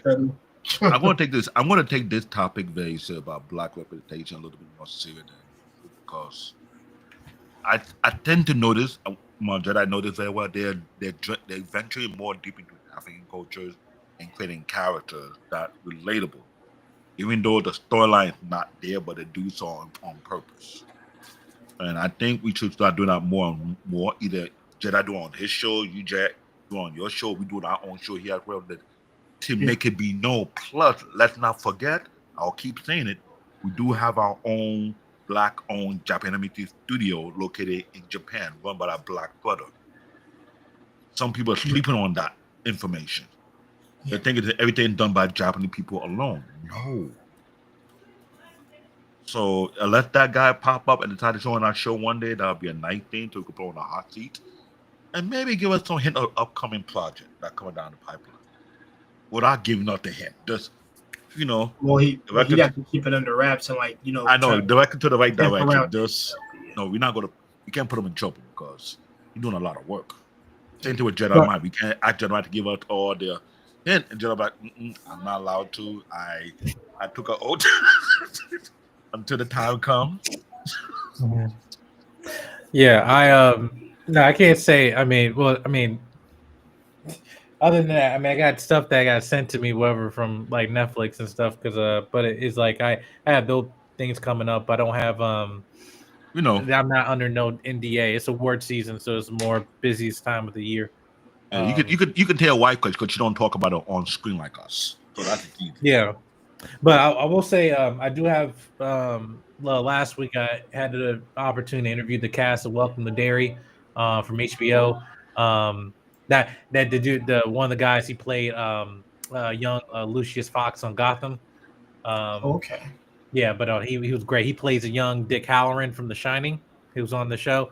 Okay. Yeah, but I interviewed the cast for the. Yeah, he played young Lucius Fox in Gotham. Loved him. But that interview is coming up though. But I will keep you guys posted and stuff, and I wish you guys we'll keep following, show you the love. It's needed. Definitely, Jedi. Listen, man, you keep doing you, bro, man. Listen, you, like I said, man, you keep doing what you love, man. Keep being an awesome husband and things of that nature, bro. And just keep, like I said, never lose what you love, man. Yeah, absolutely, man, absolutely. All right, guys, I'll talk to y'all. Peace, chicken grease. All right, partner. You be safe. Ladies and gentlemen, this has been a crazy show. This show is needed. We will have more of this type of topic in future. I will say this. If I don't go crazy, Wally may go crazy. Wally go crazy, I'm not touching. Wally won't go crazy. He'll be all right. I already did went crazy. Just don't make him go crazy. I got it. Well, then you missed part of the show because I already went crazy. Why do you want me to go crazy so he can put me in check? But you go crazy, but you go crazy in the sense of disrespecting. That's my point. No, that's true. But, don't do that. Don't do that. How much time do I gotta keep on you hearing every single time you make a statement that you come for freaking comic books? Like comic books is the most trashiest thing in the world. No, we're gonna hold you down to that. Hold you down. Wait, he said that? He said that? Well, no, literally, he said because for David's like, I walked away from the comic book side of the spectrum because it just was falling off, and I'm like, David, there's some parts of anime that fall off in their own rights. And I agree with that. Well, yes, until I pointed out there, but the fact that you're saying the way you're saying it like anime is obtuse, like it is never gonna look terrible. But no, my issue was too many authors for one character. There's a good chunk of anime who have some follows. I ain't gonna hold you. There are some definitely. So I can't ignore that. I may be an anime elitist, but I can admit when someone who's like poorly written or terrible or something like that. But but with that being said, y'all listen. I will be going live Sunday. We got a new member we're gonna introduce to the podcast. It's gonna be 8 around Sunday. Hopefully we get off early when we work.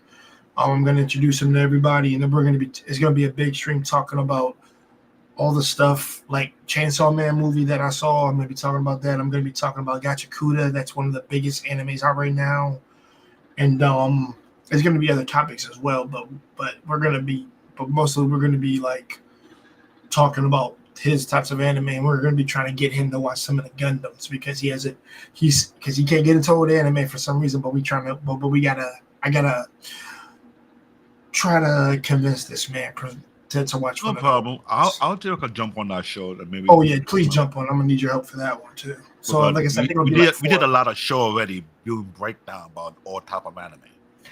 Yeah, and everybody, we'll have a review for next week. It's going to be a pre-recording that me and him did. We're going to drop it next week for you guys. Problem. Like I said, so that's something somebody can watch on. It'll be dropped on either Wednesday or next Thursday. So I'm just trying to figure out what day to drop it. But we got the thumbnail ready. I'm just going to drop it so everybody can watch what we talked about. because talked about music, anime, and then went into his favorites because he likes One Piece a lot. So for all you One Piece fanatics, you can get there's your One Piece combo right there. And I joined. I'll be my mandatory video. But I will say this though. You're part of the family. I know your work is driving you crazy. And you and Jedi are very needed because we can only do too much with our own range. Mhm. And we realize now this is bigger than us. So going forward, we'll make sure we put out better content, better conversation. And I'm not gonna lie, I may be biased or critical, but it'll be for a reason. Like I'm seeing right now, there's a lot of change being made. There's a lot of discussion being made. I'm glad I'm getting better. I'm feeling better now than what I was last week. Because there's some stuff I need to post on Discord server because I was telling Wallet about it. There's something I'm picking up on coming from some of these more writers, but we'll see how that thing play out. What I noticed, this is Anime Unlocked. This is Jay Kakashi. Hold This is on. Wally. And we see you next week for another episode of Anime Unlocked. Hold on, David. Hold on, because we got to still put out these shows. Real quick. The Saturday. schedule? Oh, yeah. Yes, Saturday, ladies and gentlemen, we will have Knight Riders, the card, the myth, the legacy. Oh boy. To Sunday show, that will be to be announced. So you guys know, stay for the gray area if that's be announced for a show.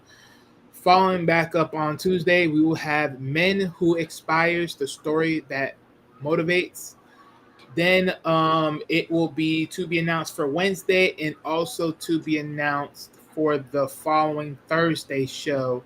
And then next week, me and David will have a conversation in who has the best power system based upon the selection of ones we will be reviewing, and we'll go in an in-depth visual on those selected few, and we'll be picking to our best knowledge of what we think is the best power system in anime based upon what is selected for us to review. So with bring that your said, dirt on Friday, please. Bring your dirt. I know there's not gonna be an easy conversation. Right. So with that said, thank you guys. Right. So thank you guys for tuning on in. We'll see you guys till next time. And make sure you stay subscribed, and also make sure you have the bell notification on, because you never know when me and David may do an upload, and we may be doing that as well as far as going around, moving content around. So with that, thank you guys for tuning on in. Peace out. Much love to everybody.